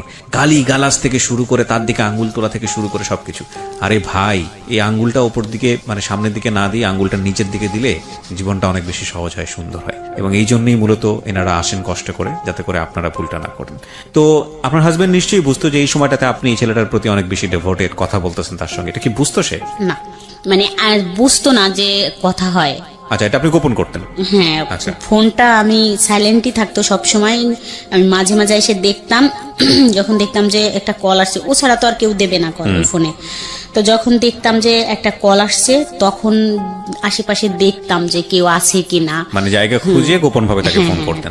আচ্ছা, তো আপনি যে সিদ্ধান্ত নিয়েই ফেলেছেন ছেলেটার সঙ্গে আপনি সংসার করবেন, তাহলে তো সময় নিচ্ছিলেন কেন? ওই যে ওর দিক দিয়ে ও তো কিছু করে না। ও কিছু করে না। আর আমার তো 2টা বাচ্চা, যেহেতু আমি মেয়েটার হাতের দিকে তাকাই দেখতাম যে এই হাত দিয়ে আমি যদি একে রাইখে যাই, তাহলে নিশ্চয়ই কেউ একে কারো কাছে দেবে। কারণ আমার হাজবেন্ড তো দ্বিতীয়বার বিয়ে করবে না, যেহেতু সে তো অসুস্থ, সে তো বিয়ে করবেই না। তো মেয়েটা কারো কাছে দিয়ে দেবে, যে কেউ পালুক, ফুপি বা চাচি। তো আমার এটাই ভয় করতো যে ওই হাত দিয়ে পাতিল মাজাবে। এটাই আমি এখন বললাম যে আমার শুধু এটাই মনে হইতো যে পাতিল মাজবে। যাই হোক, তখনকার ছোট বয়স ছিল, কম বয়স ছিল, মানে বুদ্ধি কম ছিল। মনে হইতো ওই হাত দিয়ে থালি বাটি বা পাতিল টাতিল মাজাবে। একটা পাতিল মাজতে দিলে ও ওই হাত দিয়ে পারবে না মাজতে, তো ওকে আমি রাইখে যাইতে পারবো না। যখন ছেলের দিকে তাকাতাম, ছেলে যে এত সুন্দর ছিল বলার মতো না। তাকাইলে মনে হইতো আমি একে রাইখে যাব, যদি পানি টানিতে পড়ে যায় বা কেউ মারে তখন ও কোথায় যাবে, আম্মুকে কাকে ডাক দেবে, মানে আমি একেও থুয়ে যাইতে পারতেছি না। আবার যখন আমি ফোনে কথা বলতাম ওই ছেলেটার সাথে, তখন আমি ওকেও ফেলতে পারতাম না। আমি আসলে ওকে কোথায় রাখবো? ও খুব কানাকাটি করা শুরু করলো যে আমি তোমাকে ছাড়া থাকতেই পারি না। মানে লুকায় কথা বলতে বলতে এরকম করতে করতে আবার অনেক দিন হয়ে গেল। যাই হোক, একটা কর্মচারী আমাদের দেখে ফেলে যে আমি ফোনে কথা বলি। ওকে, কয়েকদিন কর্মচারী বলতে আপনাদেরই কর্মচারী? হ্যাঁ হ্যাঁ, দোকানের কর্মচারী। ও যাই বলে দেয় যে আমি মনে হয় মামি কথা বলতেছে ফোনে। তো আমি তো সত্যি সত্যি ফোনে কথা বলতেছি, ফোনটা আমার উন্না দিয়ে পেঁচানো। তা উন্নাটা মনে হচ্ছে যে বালিশের উপর দিয়ে রাইখে তারপর কথা বলতেছি। একদম সেই মুহূর্তে চলে আসে আমার হাজবেন্ড, এসে মানে বুঝতে পারে যে আমার কাছে ফোন আছে। তো অনেক আবার খুব মারামারি ধরাধরি হইলো ওই দিনকে থেকেই। আর ফোনটা তো পাইনি, ফোনটা আমি টয়লেটের ভিতর ফেলে দিছিলাম দৌড়াই যাই, কিন্তু ফোনটা নেয়নি, আমাকে খুব মারলো। মারা টারার পরে তো একদম ওই ফোনটাও নষ্ট হয়ে গেল, যোগাযোগ বন্ধ। তো 10-15 দিনের ভিতর একদম একটু কাছাকাছি চলে আসলাম, হাজবেন্ডের বুঝাই টুঝাই একটা ফোন কিনে নিলাম আবার। তো তখন ওই ফোনটা পায়ে আবার কথা বলা শুরু করলাম। আচ্ছা, কথা বলার পরে মাসখানিক পরের থেকে হলো যে এটা শুরু হলো আজ হাজবেন্ডের সাথে কথা বলা। একদম মানে ও বলতো যে একদম কথা বলবা না, আমি নিয়ে যাব অল্প কিছুদিনের ভিতর, আমি কিছু করলেই নিয়ে যাব। আরেকটা কথা বলি যে ও হচ্ছে এমন অনেক বড় ব্যবসায়ী, কিন্তু একটা চকলেটও কোনোদিন হাতে করে আনে না, এরকম কোয়ালিটির। এরকম চললো 3 বছর। তো ওর থেকে কোনো নাই, রেসপন্সও নাই, যে কথা বলে না, আমি সুপাই ঘুমাই বা খাটে যাচ্ছি না, এরকম কোনোদিন বলেনি যে এখানে কেন ঘুমোচ্ছ। যাই হোক, 3 বছর পরে হচ্ছে অনেক কান্নাকাটি শুরু হয়ে গেল। ও ভয় পাওয়া শুরু করলো যে আমি যদি তোমাকে নিয়ে চলে যাই তাহলে তো অবস্থা কাহিল হয়ে যাবে, মানে এমন হয়ে যাবে যে তুমি তো বুঝতেছো, ওখান থেকে আমাকে চাপ দেবে, আমাদের বাড়ি অনেকই করবে, একবার হয়ে গেছে, আমি তোমাকে নিয়ে চলে যাইতে পারবো না, তুমি এখান থেকে বেরোয় যাও, তুমি ডিভোর্স নাও, তারপরে আমি তোমাকে ওখান থেকে বিয়ে করে আনতে পারবো, তখন তো তোমার সাথে জড়ানো কেউ থাকবে না, কে বিয়ে করলো কে নিল না নিল এটা জানবেও না। আচ্ছা, এটা তার খোঁজ খবর করার থাকবে না।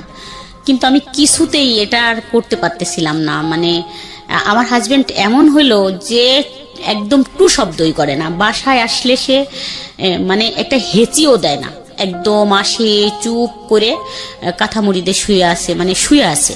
কষ্টটা কি দেখাবো, একটু ঝগড়া হইলে না হয় বাপের বাড়ি মানুষ চলে যাইতে পারে যে একটু ঝগড়া হয়েছে যাও আমি আর এটাই করবো না, কিন্তু এই ঝগড়াটা ও বুঝে গেল যে কথা হয় কন্টিনিউ ওই ছেলের সাথে।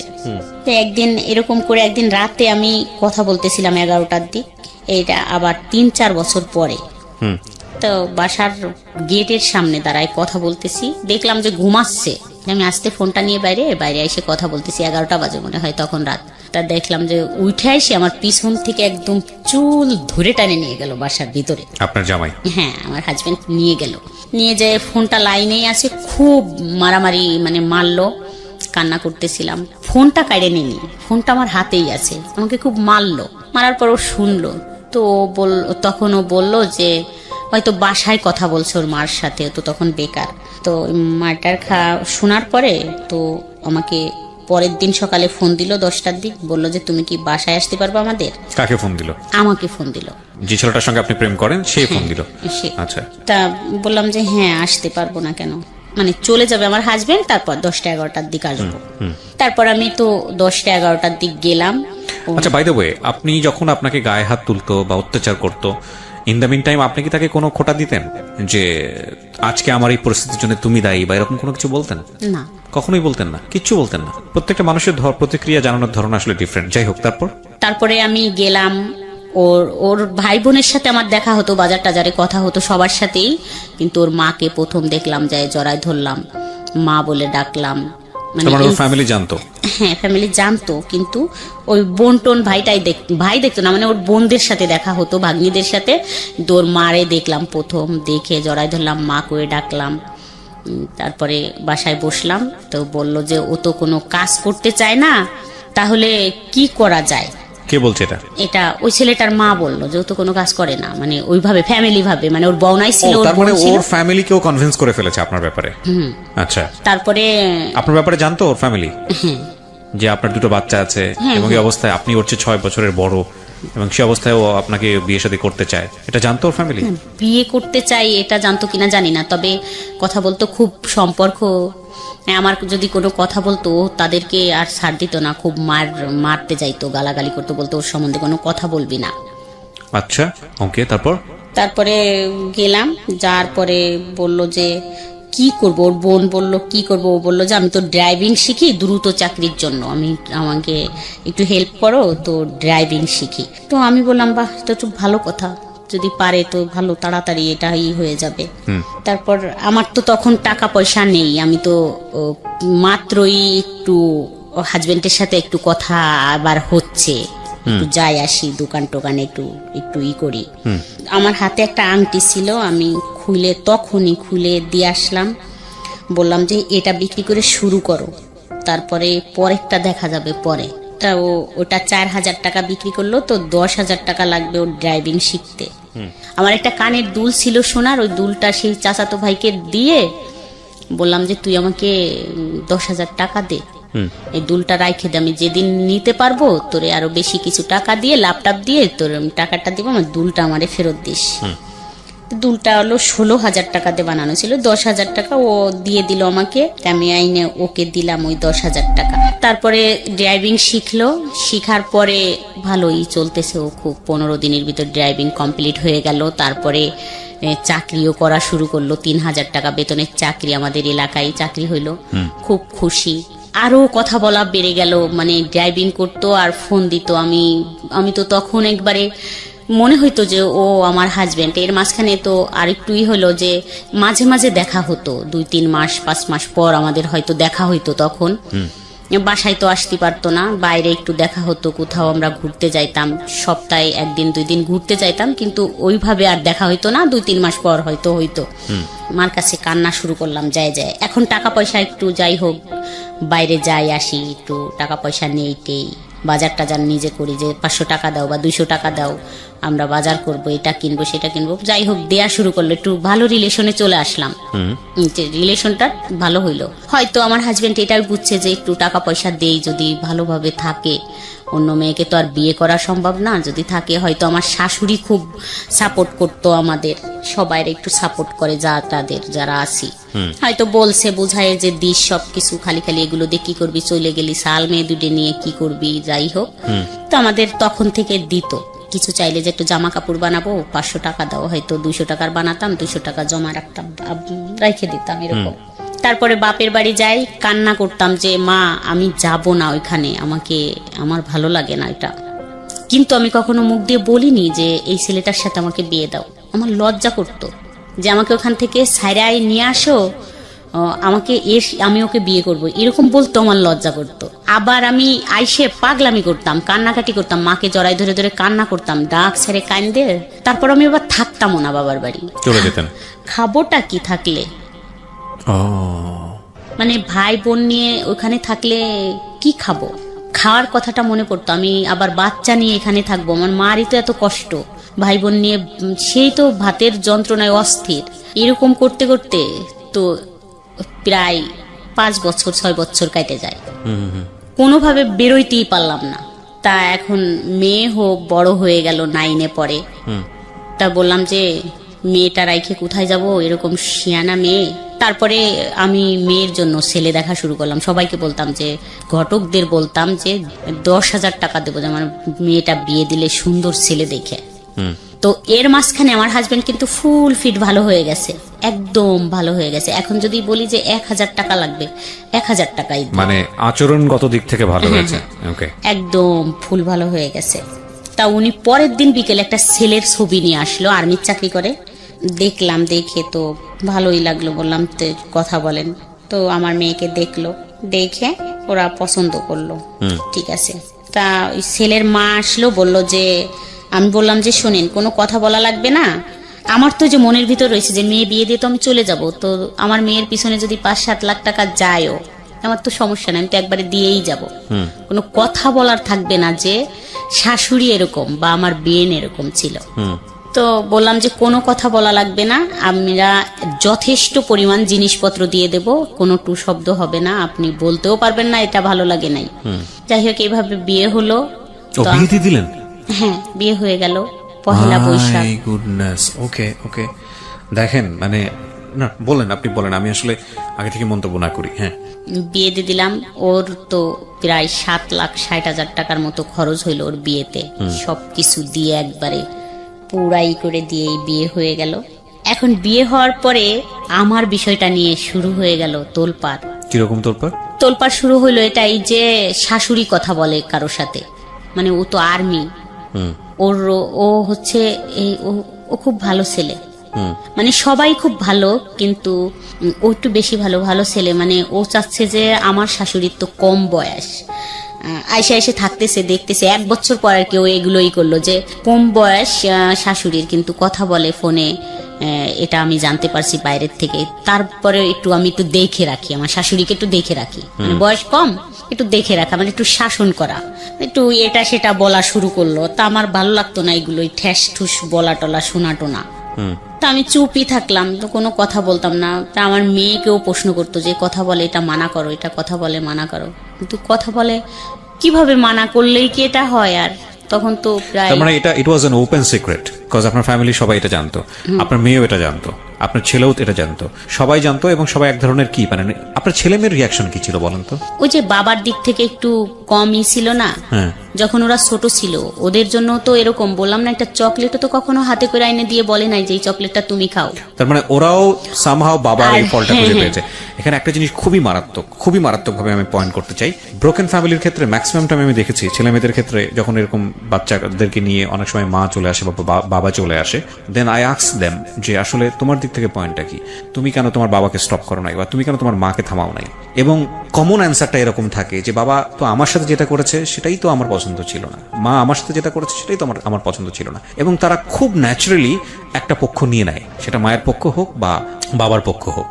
এক্ষেত্রে আমি জানি না ওনার ক্ষেত্রে কি হয়েছে, তবে লাকিলি আমি বলবো যে ওনার ছেলে মেয়ে ওনার পক্ষে নিয়েছে, বিকজ অফ ওনার কথা যদি সত্যি হয় তাহলে ওনার হাজবেন্ড মানে ছেলে মেয়েদের যে বাবা, তার আচরণ ছেলে মেয়েদের প্রতি যেরকম হওয়া উচিত ছিল সেরকম হয়নি। But it has to B mention in our show, বারবার বলি যে এই শোগুলোর একটা বড় ধরনের দুর্বলতা হচ্ছে দিস ইজ নট ইনভেস্টিগেটেড, এবং এই ধরনের জিনিসগুলো ইনভেস্টিগেট করারও কোনো সুযোগ নাই। আপনি দেখবেন যে ধরনের কেস আজকে এখানে রিভিল হচ্ছে, এটা ইনভেস্টিগেট করার মতো বিষয়ও না, কজ ইনভেস্টিগেট করতে গেলে এটা তুলকালাম হয়ে যাবে। আর প্রথম কথা হচ্ছে আমরা ইনভেস্টিগেট করতেও চাই না, বা আমাদের এটা একটা দুর্বলতা, আমরা সেটা বলি। তো সেই জায়গাটা থেকে একটা গল্প বিশ্বাস করা, চরম পর্যায়ে বিশ্বাস করার একটা যৌক্তিক ব্যাখ্যা অনেক সময় প্রশ্নবোধক, মানে যদি বলি যে আসলে বিশ্বাস করাটাও একটা প্রশ্নবোধক ব্যাপার হয়ে দাঁড়ায়। কারণ একজন মানুষ যখন নিজের গল্পটা বলেন তখন কিন্তু তিনি নিজেকে সাফাই করেন, খুব স্বাভাবিকভাবেই সাফাই করেন। তো সেই জায়গাটা থেকে তাকে বিশ্বাস করাটা খুব কঠিন। আমরা এই জন্য বলিও যে আমাদের এই গল্পটা যে হুবহু আপনাকে বিশ্বাস করতে হবে, বিষয়টা এরকম না। তবে মোরাল অফ দ্য স্টোরি আছে, যে কারণে আপনি শুনতে পারেন, যেটা হয়তো আপনার ব্যক্তি জীবনে কাজে লাগবে। জি বলেন। তারপর তো আপনার ছেলে মেয়ে কখনোই আপনাকে বারণ করেনি বা কখনোই আপনাকে প্রশ্ন করেনি যে মা এই কাজটা ঠিক হচ্ছে না বা এটা করো না? না, কখনো এরকম ওরা বলেনি। কারণ হচ্ছে ও আমার ছেলে হচ্ছে বিরিয়ানি খাইতে খুব পছন্দ করতো। যদি ও বলতো যে আমি একটু বিরিয়ানি খাবো, তো ও মনে হয় 10 মিনিটই সেটা হাজির করতো। ও আচ্ছা, ও আপনার ছেলে মেয়েদেরকেও পছন্দ করতো? হ্যাঁ, মানে ওদের পছন্দের জিনিসগুলা, যে আমার মেয়ের যদি কিছু লাগতো, যদি বলতো এটা আমার লাগবে, ওর বাবাকে কখনো বলেনি যে এটা লাগবে, ওকে বলতো। আর আমি এইভাবে মানে একটু তৈরি করতেছিলাম এটা যে খুবই বড় ব্যর্থতা, একজন বাবার খুব বড় ব্যর্থতা এটা। মানে unfortunately it's is very bad thing. দেখেন আপনার জায়গায় কি করেছে না করেছে সেটা অন্য বিষয়, কিন্তু বাবা তো বাবাই, সে তো দুনিয়াতে নিয়ে এসছে দুটো বাচ্চা, with the name of Almighty Allah. So তাদের প্রতি এই দায়িত্বটা যদি সে পালন করতে না পারে, দিস ইজ ভেরি আনফরচুনেট। বুঝতে পেরেছি আমি, যে কারণে তো তাদের দিক থেকে কোনো ক্লেম ছিল না। কিন্তু জামাই সংসারে আসার পরে এটাকে স্টপ করতে চাচ্ছিল আপনার মেয়েকে দিয়ে বা আপনাকে অন্যভাবে কাউকে দিয়ে বলিয়ে। তারপর কি হলো? তারপরে ও মানে জামাইটা বলতেছিল কথা বলা বন্ধ করে দেওয়া হোক। তারও মান সম্মান আঘাত লেগেছে। তার খালি তাকে মানুষ বলতেছিল যে তাকে নাকি কে বলছে যে তোর শাশুড়ির তো কঠিন সম্পর্ক, সব ডিটেলস বলছে, অমকের ছেলে বা এই ড্রাইভিং করে বা এখানে এই করে।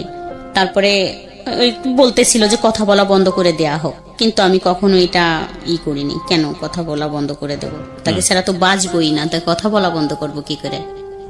তো জামাই যখন বলতেছিল তখন আমার মেয়ে একদিন এসে আমাকে বলল যে এরকম করে বলল, তুমি তো আসলে একটা বিয়াদব মা। এটা জামাই বললো আপনাকে? না, মেয়ে বলল। মানে মেয়েকে টর্চারিং করতেছে যে তোমার মাকে বলো না কথা বলা বন্ধ করতে, কথা বলতেছে। তা আমি একদম চোখ দিয়ে পানি বেরোয় গেল যে তুমি এটা কি বললে। তো আমি জোরে একটা থাপ্পড় দিলাম, দিয়ে বললাম যে আমার জায়গায় আসো, তারপর বুঝবা কষ্টটা কি। আর তুমিও একদিন কিন্তু কাঁদবা, মানুষের জীবনে কিন্তু সব সুখ থাকে না। যাই হোক, তখন সেদিন হয়ে গেল, ও কান্না করলো, আমিও কান্দে, দুজনে আবার কথা বললাম। যাই হোক, ও আর কিছু বলেনি। যে ওর হাজবেন্ড যখন বলে, মানে আমার জামাই যখন বলতো ওকে, ও নাকি চুপ থাকতো, কথা বলতো না, আর কোনো কথা বলেনি। ও হ্যাঁ না যে তোমার মা কথা বলে বা তোমার মার সম্পর্ক আছে এটা নিয়ে ও আর কথা টথা বলে নাই। কিন্তু এখন আমাদের চুপ হয়ে গেল সবকিছুতেই, যে এইভাবে সম্পর্কটা শুরু হইলো যে ও এখানেই থাক। ছেলেটা মনে হয় ভাবলো যে ওখানেই থাক, ওর বাচ্চা কাচ্চা জামাই, আর আমি এখানেই থাকবো। কন্টিনিউ কথা বললাম বা দেখা করলাম মাঝে মাঝে, এরকম হয়তো ও ভাইবে নিল। ওর ফ্যামিলির থেকেও বললো যে মেয়েটা এরকম, তুই কি করবি, তোর জীবন আছে তো, তুই বিয়ে টিয়ে কর, দেখিস ঠিক হয়ে যাবে। ওর ফ্যামিলির থেকে চাপ শুরু হয়ে গেল যে বিয়ে দেওয়ার জন্য, যে বিয়ে করো। এরকম যাইতে যাইতে একদিন হঠাৎ 17 সালে আমার সাথে ঝগড়া হয়। তো আমি বৃহস্পতিবার সারাদিনই ফোন বন্ধ রাখি, কথা বলি না। সন্ধ্যায় একটু খুললাম, দেখলাম একটা কল আসছে, তা আমি আবার দিলাম, তা ধরলো না। তা পরের দিন সকালবেলা আমি বসে আছি, ওর এক ভাবি আসলো। তা আসলে 9টা-10টা বাজে, তখন বললো যে ভাবি জানেন। আমি বললাম কি? বলে যে অমুকের তো বিয়ে, মেয়ে দেখতে যাচ্ছে। আমি তখন খাটে ছিলাম বসা, কিন্তু আমি ওখান থেকে দাঁড়াই পড়লাম, ফ্লোরে নামলাম। নাইমে আমি দাঁড়াইতে পারতেছিলাম না, আমার কাছে মনে হচ্ছিল যে মাটি ফাঁকা হয়ে যাক, আমি ভিতরে চলে যাই। ফোন দিচ্ছি, ধরে না। তো 10টা কল দিছে, আমার মনে আছে। 10টা কল দেওয়ার পর একটা ফোন রিসিভ করলো। বললাম যে তোমার বলে বিয়ে। বললো তোমাকে কে বললো? আমি বললাম যে না, কেউ বলেনি, এমনি শুনলাম আর কি, উড়ো। বললো না তুমি এটা নিশ্চিন্তে থাকো, আমি একটা বিয়ের অনুষ্ঠানে যাচ্ছি গাড়ি নিয়ে। তখন তো গাড়ি চালায়, গাড়ি নিয়ে একটা বিয়ের অনুষ্ঠানে যাচ্ছি। তো আমি আমি তোমাকে যাইয়েই ফোন দিচ্ছি, গাড়ি চালানো অবস্থায় তো ফোন দেওয়া যাবে না, বিয়ে আমি জায়গায় যাইয়ে তোমাকে ফোন দিবানি। তারপরে মেয়ে দেখতে চলে গেল, ওরা সবাই গাড়ি নিয়ে গেছে মেয়ে দেখতে। আমি নিচে নামলাম, নাইমে ওরা চাচির কাছে গেলাম। তা দেখলাম, আমি যখন নিচে নামলাম দেখলাম আমার হাজবেন্ড আসতেছে নামাজ পড়ার জন্য। তো আমি দূর থেকে দেখলাম যে ও আসতেছে। বলে কোথায় যাচ্ছ? আমি বলছি যাও বাসায়, আমি আসতেছি। আমার আর ফিরে আসতে, মানে ফিরে হাজবেন্ডকে দেখে যে ভয় লাগবে, আমি ফিরে আসবো এরকম আসতে পারতেছিলাম না। আমি বলছি আমার তো সত্যটা জানা লাগবে, তুমি বাসায় যাও, আমি আসতেছি। আমি যখন ওর চাচির বাসায় গেলাম, যাই ওর চাচির ছোট একটা বাচ্চা, ওকে নিয়ে খেলতেছিলাম খাটের পর বসে। ওর চাচি, আমি এটাই আশা করতেছিলাম যে উনি বলুক, আমি যদি বলি তা ব্যাপারটা তো সামনে আসবে, বলবে যে তাহলে তো সত্যি এই বউ পছন্দ করে বা কথা হয়। তা বললো কি জানো, অমুক তো মেয়ে দেখতে গেছে। বললাম যে না জানি না তো। বললো যে মেয়ে দেখতে গেছে, মেয়ে দেখছে, পছন্দ হয়েছে, কথা হয়েছে ফোনে। তখন 2-3 ঘন্টা হয়ে গেছে। আমি তো তখন একদম হতবম্ব হয়ে গেছি। তখন আর বাসায় আসতে পারতেছিলাম, ওইটুকু শুনলাম, শোনার কাকি চলে গেলাম। নামাজ শেষে আমার হাজবেন্ড আসলো, আইসে শুয়ে পড়লো খাটে। আমি ঘরে তো কিচ্ছু রান্না করলাম না, সেদিন আমার মেয়ে ছিল আমার বাসায়। তো আমি বললাম যে আমি তো তোমার নানু বাড়ি যাবো, আমার দরকার, তো আমি চলে গেলাম। তো আমার হাজবেন্ড শুয়ে থাকলো, আমি বেরোয় চলে গেলাম। একটা মানুষ আমাকে ঠেকালো না। তো আমি বেরোয় হাঁটতেছিলাম, যে ভাবতেছিলাম যে ও মনে হয় যায় নাই, মানে আমি কি করব। ও যেই মালিকের গাড়ি চালাতো, তো ওই মালিকের ঠিকানা কোথার থেকে নেব, নিতে গেলে আমার হাজবেন্ড জানে যাবে, এটা নিয়ে কি হবে না হবে এরকম। কিন্তু আমার মন মানতেছিল না। আমি যখন বেরোলাম রাস্তায়, যে সেই গাড়িটা আমার সামনে দিয়ে টাইনে চলে গেল। তা আমি খুব খেয়াল করলাম, দেখলাম অন্য একটা ছেলে, ও নাই। তখন তো আমি শিওর হয়ে গেলাম যে তাই ওর গাড়ি, যেহেতু অন্য লোক চালাচ্ছে, সেহেতু ও তো ওই বিয়ের অনুষ্ঠানে আছে, আমার ফোনের জন্য ফোন অফ করে রাখছে।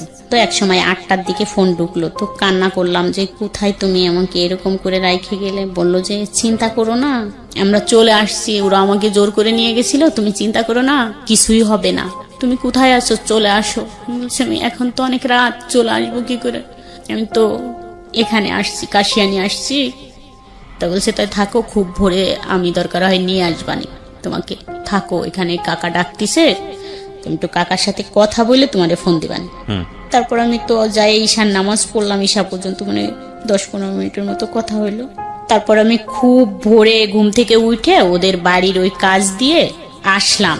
ওদের বাড়িও একটা বাড়ি ঢুকলাম, ঢুকে দেখলাম যে অনেক লোকজন, মানে বিয়ের অ্যারেঞ্জমেন্ট, অনেক লোকজন আসছে। তারপরে এক কাকির কাছ থেকে ওর এক বউনার ফোন নাম্বার নিয়ে আসলাম। তো ফোন দিলাম, দিলে সবাই ফোনটা ওই বউনাই করলো যে এই অমুক ফোন দিছে। ফোনটা কাইটে দিয়ে ফোনটা বন্ধ করে দিল, আর ফোন কথা হলো না। তো ওদের সাথে মেয়ে দেখতে একটা ছেলে গেল, ও আমাকে বলল যে ভাবি এমন একজনকে ভালোবাসছেন, মেয়ে দেখে তো কারোই পছন্দ হয় নাই। ও তো খুব পাগলামি করলো যে ঠিক আছে এই মেয়ে আমি বিয়ে করব, আপনি দাওয়াত শিখের হন। ওই তো সব কিছু করলো, সবাই তো বললো যে মেয়ে তো ক্রিম সুন্দরী, ভাল লাগতেছে না, হাত পা কালো, আর অনেক শর্ট, তো নেওয়ার দরকার নাই এই মেয়ে, আর একটু দেখি আমরা। তো ওই বললো যে না, দাওয়াত শিকার হয়ে আসো, মেহমানরা আসতে বলো। তো আমি শুই না, ওইখান থেকে আবার আমার হাত পা মনে হচ্ছে ঠান্ডা হয়ে গেল, তাহলে তো বিয়ে হয়ে যাবে। আমি বাসায় এসে আমার সমস্ত মাল জিনিস গুছাইয়ে আমি আমার শ্বশুর বাড়ি চলে গেলাম। বললাম যে আমি বাসা ছাড়ে দিলাম, এখানে আমি আর থাকতে পারবো না। বাসাটা ছাইরে আমি রাত চলে গেলাম, ট্রাক ভরে মাল জিনিস নিয়ে চলে গেলাম। যার পরে কোথায় যাচ্ছিলেন? শ্বশুর বাড়িতে। এটা আপনার হাজবেন্ড জানতো যে আপনি এখান থেকে চলে যাচ্ছেন? হ্যাঁ, ও আমাকে এইভাবেই করতো। আমি বলতাম, ঘরে এসে বলতাম যে আমি থাকবো না এখানে, আমি থাকতে পারবো না, কান্না করতাম। বলতো ঠিক আছে তাহলে ট্রাক পাঠাই দিচ্ছি, মাল জিনিস নিয়ে চলে যাও। ট্রাক পাঠাই দিত, সমস্ত মাল জিনিস গুছাই নিয়ে যাইতাম। আবার 2 দিন 3 দিন থাকার পর 1 সেকেন্ড ওখানে আর দাঁড়াইতে ইচ্ছা করতো না, আমি আবার ওখানে চলে আসতাম। তো আমার জিনিসপত্র নিয়ে আবার চলে আসতাম। হ্যাঁ, আমার হাজবেন্ডের বাসাটা ছাড়তো না, কিন্তু আমাকে কিছু মাল জিনিস দিয়ে, কিছু জিনিস রাখতো, টিভি থাকতো, ফ্রিজ থাকতো, কিন্তু 2টা একটা খাট, ওয়ার্ড্রোব, ড্রেসিং টেবিল এগুলো দিয়ে বলতো যে একটা ট্রাক ভাড়া করে যাও, নিয়ে চলে যাও। আমি চলে যাইতাম। এরকম করতে করতে ছেলে বলল যে এখানে আর থাকা সম্ভব না, রান্না টান্না করে না, খাওয়া দাওয়া সম্ভব না, খেয়ে কতদিন থাকবো। ছেলে মানে কোন ছেলে? আমার ছেলে। মানে বিষয়টা হচ্ছে ছেলেও জানতো যে মা এরকম ভাবে কারোর প্রতি ফলিন, এবং এই কারণে এই জিনিসগুলো হচ্ছে। তাহলে জিনিসটা বোঝেন যে কতটা এক্সট্রিম লেভেলে হলে পরিবারের অন্য সদস্যরাও এটাকে না মেনে উপায় নেই, এরকম একটা জায়গায় চলে গিয়েছিল। জি বলেন। তারপর বুধবারে আমাকে ওর বড় ভাই ফোন দিয়ে বলে যে তুমি কি জানো অমুকের বিয়ে? বললাম না ভাইয়া জানি না তো, ওর তো বিয়ে সোমবারে, তো তোমরা যাইও। বাবুর কথা বললো, আমার ছেলের কথা বললো, ওকে নিয়ে যাইও, আর যাই হোক যাইও তোমরা, তোমাদের দাওয়াত থাকলো। আমার মনে এরকম হইলো যে বলে দেব, সব কথা বলে দেব, আমি যেহেতু সুখী হইতে পারলাম না, তো ওকেও সুখী হইতে দেবো না, এরকম মনে এসে গেল যে যা বলে দিব সবকিছু। তাই বললাম, ওর ভাইকে বললাম যে একটু ফোন দিবেন। ওর ভাই বললাম তো কেবলমাত্র আসছি, তো কালকে হচ্ছে ওর গায়ে হলুদ, আর ওদের বাড়িও গায়ে হলুদ। তা কি কথা বলবেন? আমি যে যাই দিন ফোন। তো যাই হোক, বাবুকে রাইখে আমি যখন সন্ধ্যায় ব্যাকে আসতেছিলাম, তখন বাবুর ফোনটা আমাকে দিয়ে দেয়। মানে আমার ছেলে যেই ফোনটা ব্যবহার করে ওই ফোনটা আমাকে দিয়ে দেয়। ও ছোট একটা বাটন ফোন ওকে রাইখে ওকে দেওয়া হয়। তা ও ফেসবুক চালাতো ওই তখন থেকে। তা আমি ওই ফেসবুক দেখতে দেখতে আসতেছিলাম, আমাকে বুঝাই দিল যে আম্মু এইভাবে এইভাবে দেখো।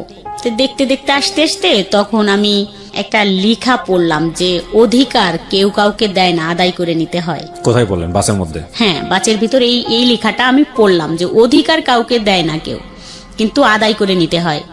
তখন আমার একটা হইলো যে তাহলে আমার অধিকার আমি আদায় করেই নিব। আবার আর একটা হয়ে গেল, মাথার ভিতর ঢুকলো যে একই তো আমি সুখী হইতে দেবো না, বলে দিব আমি এই সব কথা বলবো ওদের, এই জন্য যাতে ও বিয়ের পর কোনোদিন আমাকে ফোন না দিতে পারে। এটা একটা ছিল, আমার পয়েন্ট ছিল যে ও যাতে কোনোদিন আমাকে হ্যালো না বলতে পারে। আর দ্বিতীয়ত অধিকার তো দেবে না, অধিকার আদায় করে নিব, এতে যদি আমার অধিকারটা ফিরে আসবে।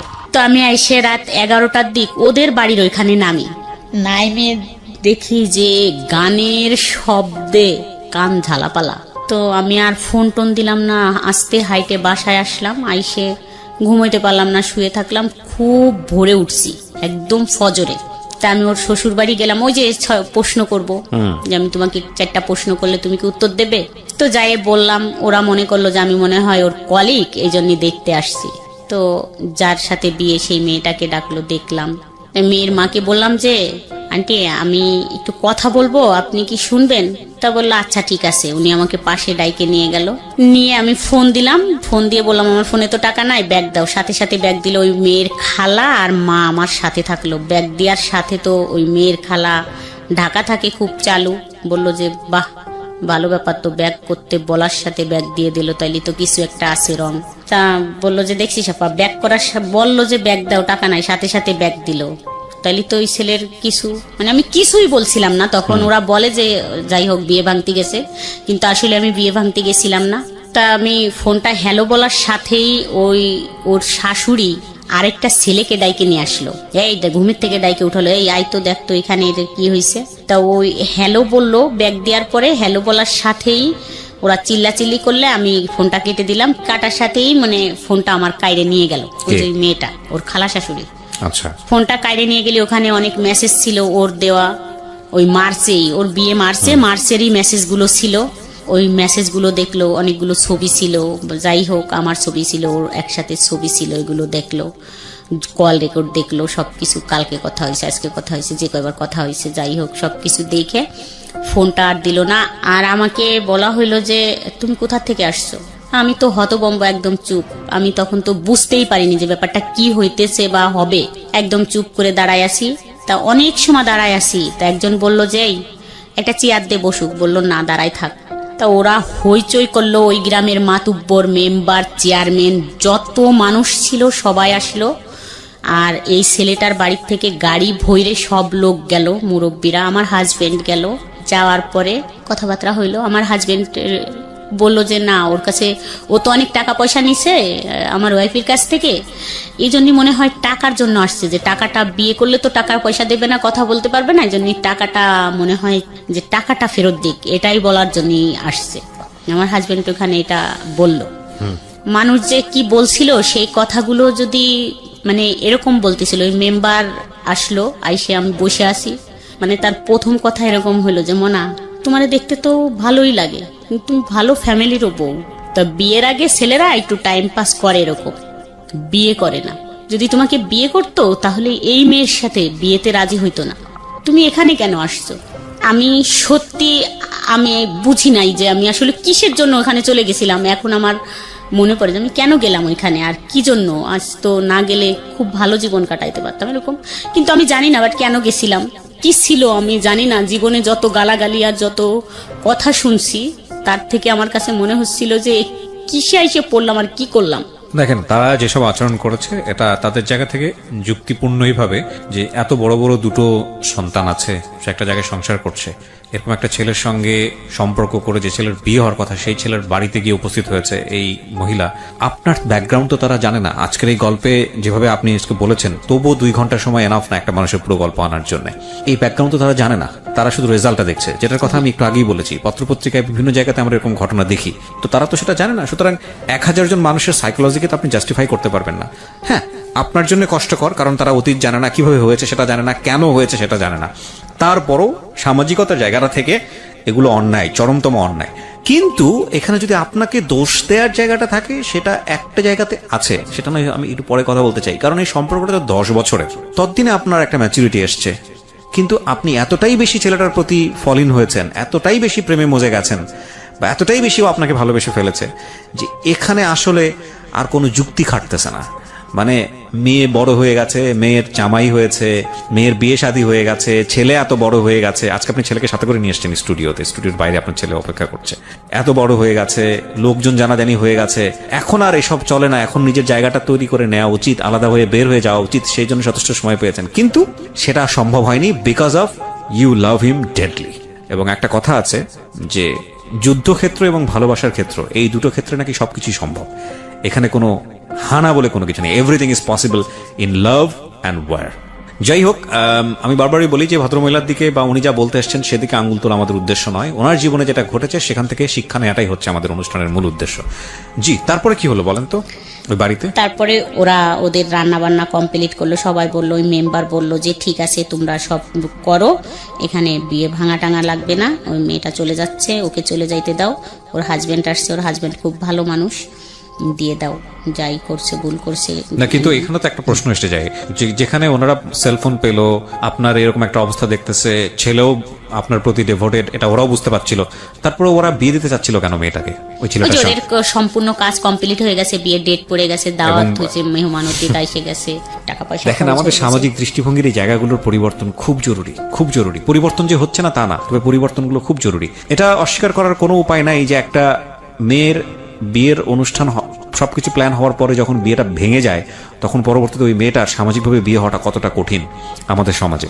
তাহলে চিন্তা করে দেখুন যে এত কিছু জানার পরেও কেন মানুষ বাধ্য হচ্ছে এই ছেলেটার সঙ্গে এই মেয়েটাকে মানে বিয়ে দেওয়ার জন্য। মানে আমাদের সমাজ ব্যবস্থা এই জায়গাটায় কতটা কঠিন। আমরা সামাজিক সচেতনতার জন্য এত কিছু করি, আমরা এত কিছু করি, এত এত এত বিষয়গুলো নিয়ে আসি, কিন্তু এই বিষয়গুলো আমরা কেন আনি না? এই বিষয়গুলো নিয়ে মানুষকে আমরা কেন বেশি বেশি কথা বলার সুযোগ দিই না?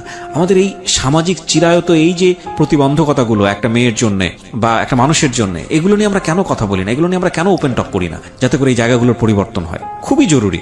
তো কি হলো এরপরে? ওই ছেলেটার কি হলো, আপনি যাকে লাভ করতেন? তারপরে ও ওখান থেকে ওদের তো সবাই মেম্বার বলে দিল, পরে আমার হাজবেন্ড আমাকে নিয়ে আসলো, আইনে আমার শ্বশুর বাড়িতে আমাকে রাইখে দিল, মানে বাসায় আর আনলো না। আর আমার ছেলে তো তখন ঢাকায় দিয়েই আসছে, যে শনিবারের দিন আর রবিবারের দিন এই ঘটনা। তো আমাকে ওই বাড়ি রাইখে আসলো, একটা টু শব্দও করে নাই, ও আমাকে মারেও নাই, গালাগালিও করে নাই, কিছুই বলে নাই। এমনকি বলে নাই তুমি কাজটা ভালো করো নাই, এরকমও বলে নাই। শুধু বলছে যে আমার সম্মানটা নষ্ট করে দিলে। ওই দিন থাকলাম না, মানে 2 ঘন্টার মতো ছিলাম। তারপরে আমি ওখান থেকে আবার চলে আসলাম, মানে আমার বাসায়। মানে আমি ওখানে দাঁড়াইতে পারতেছিলাম না। আমি বললাম যে এখানে থাকলে আমি মরে যাবানি, তারপর দেখে নেন, আমি কিন্তু এই ঘরে দিলে আমি গলায় দড়ি দিয়ে মরে যাব, কিন্তু আমাকে যাইতে দেয়। তা বললো ঠিক আছে, তাই তুই চলে যা। তুই কি এবার ফাজলামি করবি? আমি বলছি না, কোনো ফাজলামি করবো না, আমি জাস্ট বাসায় চলে যাব। তারপর আমি সন্ধ্যায় বাসায় চলে আসলাম। তার মানে বিষয়টা কি? মানে ফ্যামিলি থেকে শুরু করে এমন কেউ জানে না, এমন কেউ ইনভলভ ছিল না আপনাদের মধ্যে। আর আপনার হাজবেন্ড কোনো কিছু করতে পারছে না। আমার কাছে কেন জানি মনে হয় যে শাসন করা বা কোনো কিছু নিয়ন্ত্রণ করার একটা সীমা থাকে। সীমার অতিরিক্ত যখন কোনো কিছু হয়ে যায়, তখন আর একটা মানুষের কিছু করার থাকে না। আইদার আপনাকে সেটা মেনে নিতে হবে অথবা জীবন থেকে সেটা ডিলিট করতে হবে। তো আপনার হাজবেন্ড মনে হয় মেনেই নিয়েছিল, এছাড়া তারা কিছু বলার থাকে না। বিয়েটা হয়েছে কত বছর ছেলেটার? 17 মার্চের 20 তারিখ। এরপরে 2 বছর আপনার যাকে উনি বিয়ে করেছে তিনি কি জানে যে আপনাদের মধ্যে? ইনফ্যাক্ট বিয়ের দিনই তো জেনে গেছে, সেটা তো আসলে নতুন করে বলার কিছু নাই। এখন আপনি কোথায় থাকেন? ওই এরকম ডিস্টেন্সে আছেন নাকি অন্য কোথাও শিফট হয়ে গেছেন? আগের জায়গাতেই আছেন নাকি শিফট হয়ে গেছেন? এখানে না, আগের জায়গাতেই আছি। মানে সেই বাসাটা ছেড়ে দিছি আমরা, ওদের বাড়ির পাশে এই বাসাটা। আমি কিন্তু অনেক সিম মানে চেঞ্জ করছি, সিম চেঞ্জ করে ফেলতাম। ও বাসায় আইসে এরকম করে মানে নাম্বার নিয়ে যাইতো। তারপর ওই বাসাটাও চেঞ্জ করে ফেলি। ওইভাবে কথা বলে, যেখানে আমাদের দেখা যায় সেখানে দাঁড়ায় থাকে, মানে অনেক অনুরোধ করে দূর থেকে একটু ফোনটা খোলো, 1 মিনিট কথা বলে, এরকম বলে। ও বিয়ে করছিল কেন?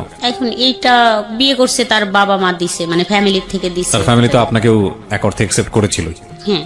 তারপরে আপনি যেহেতু এই সংসারে হ্যাপি ছিলেন না, তো আপনি চাইলে ডিভোর্স দিয়ে আপনি ওকে বিয়ে করতে পারতেন। ওর সংসারের দিক থেকেও একটা ধরনের সাপোর্ট ছিল, তো আপনারা বিয়েটা করেননি কেন?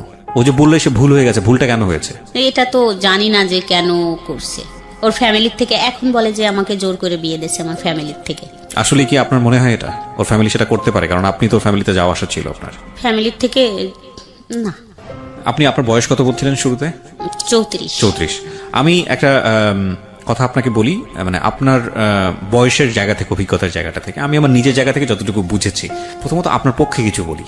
আপনার পক্ষে আমি বিপক্ষে কিছুই বলিনি এখন পর্যন্ত, পক্ষে কিছু বলি। সেটা হচ্ছে যে প্রত্যেকটা মানুষের জীবনেই প্রেম শাশ্বত, আসবেই, ভালোবাসাটা থাকবেই। ধর্মীয় দিক থেকে যদি ব্যাখ্যা করি সেটা অন্যরকম, কিন্তু আমাদের বিষয়টা তো আসলে আমরা তো মানুষ, ভালোবাসবোই কাউকে না কাউকে। আপনি মানুষ হিসেবে আপনার সাথে যে ঘটনাগুলো ঘটে গেছে সেখানে আপনি একটা মানুষকে ভালোবেসেছেন, এটার মধ্যে কাউকে ভালোবাসা অন্যায় কোনো কিছু না, আমি আমার জায়গা থেকে যেটা মনে করি। কিন্তু একটা বিষয় হচ্ছে কি, মানে আমি গাছের বীজ রোপণ করলাম, সে গাছটা বড় হবে, তারপরে সে গাছটার পরিচর্যার ব্যাপার আছে, তারপরে সেই গাছটা থেকে ফল আসবে, তারপরে সেখান থেকে বীজ হবে, সেখানে আবার নতুন একটা গাছ হবে, তাই না? এটাই তো নিয়ম, প্রাকৃতিকভাবে এটাই নিয়ম। কিন্তু বিষয় হয়ে গেছে এরকম যে আপনার জীবনটা এরকম যে বীজ রোপণ হয়েছে, তার 3 দিন পরে আপনার গাছে ফল ধরেছে, এরকম একটা বিষয়। মানে আপনার জীবনের সময় পরিক্রমা এটা। কিছু জিনিস আপনি জীবনে বুঝেননি, তার আগে বাচ্চা কাচ্চার মা হয়ে গেছেন। প্রেমের আগেই বিয়ে, বিয়ের পরে বিয়ে বুঝতে না বুঝতেই, একটা মানুষ বুঝতে না বুঝতেই, একটা পুরুষ মানুষ কি, একটা স্বামী কি, সেটা বুঝতে না বুঝতেই আপনি বাচ্চা কাচ্চার মা হয়ে গেছেন। এখন এই ঘটনাগুলোর প্রেক্ষাপটে আপনার যদি জীবনের যে প্রেমটা, সেটাকে যদি কেউ আলোচনা করে, তাহলে আপনার ফিলিংসটা কেউ বুঝতে পারবে না। যে এই মহিলার 2টা বাচ্চা আছে, এই মহিলার একটা সংসার ছিল, এগুলা থুয়ে সে আরেকটা অবিবাহিত ছেলের সঙ্গে এইসব ঘটনা ঘটিয়ে বেড়াচ্ছে। আমাদের সমাজটা এরকমই। কিন্তু এগুলো বাদ দিয়ে যদি আপনার বয়সটাকে চিন্তা করে, এগুলো বাদ দিয়ে আপনি কোন পরিবেশে বড় হয়ে একটা মানুষ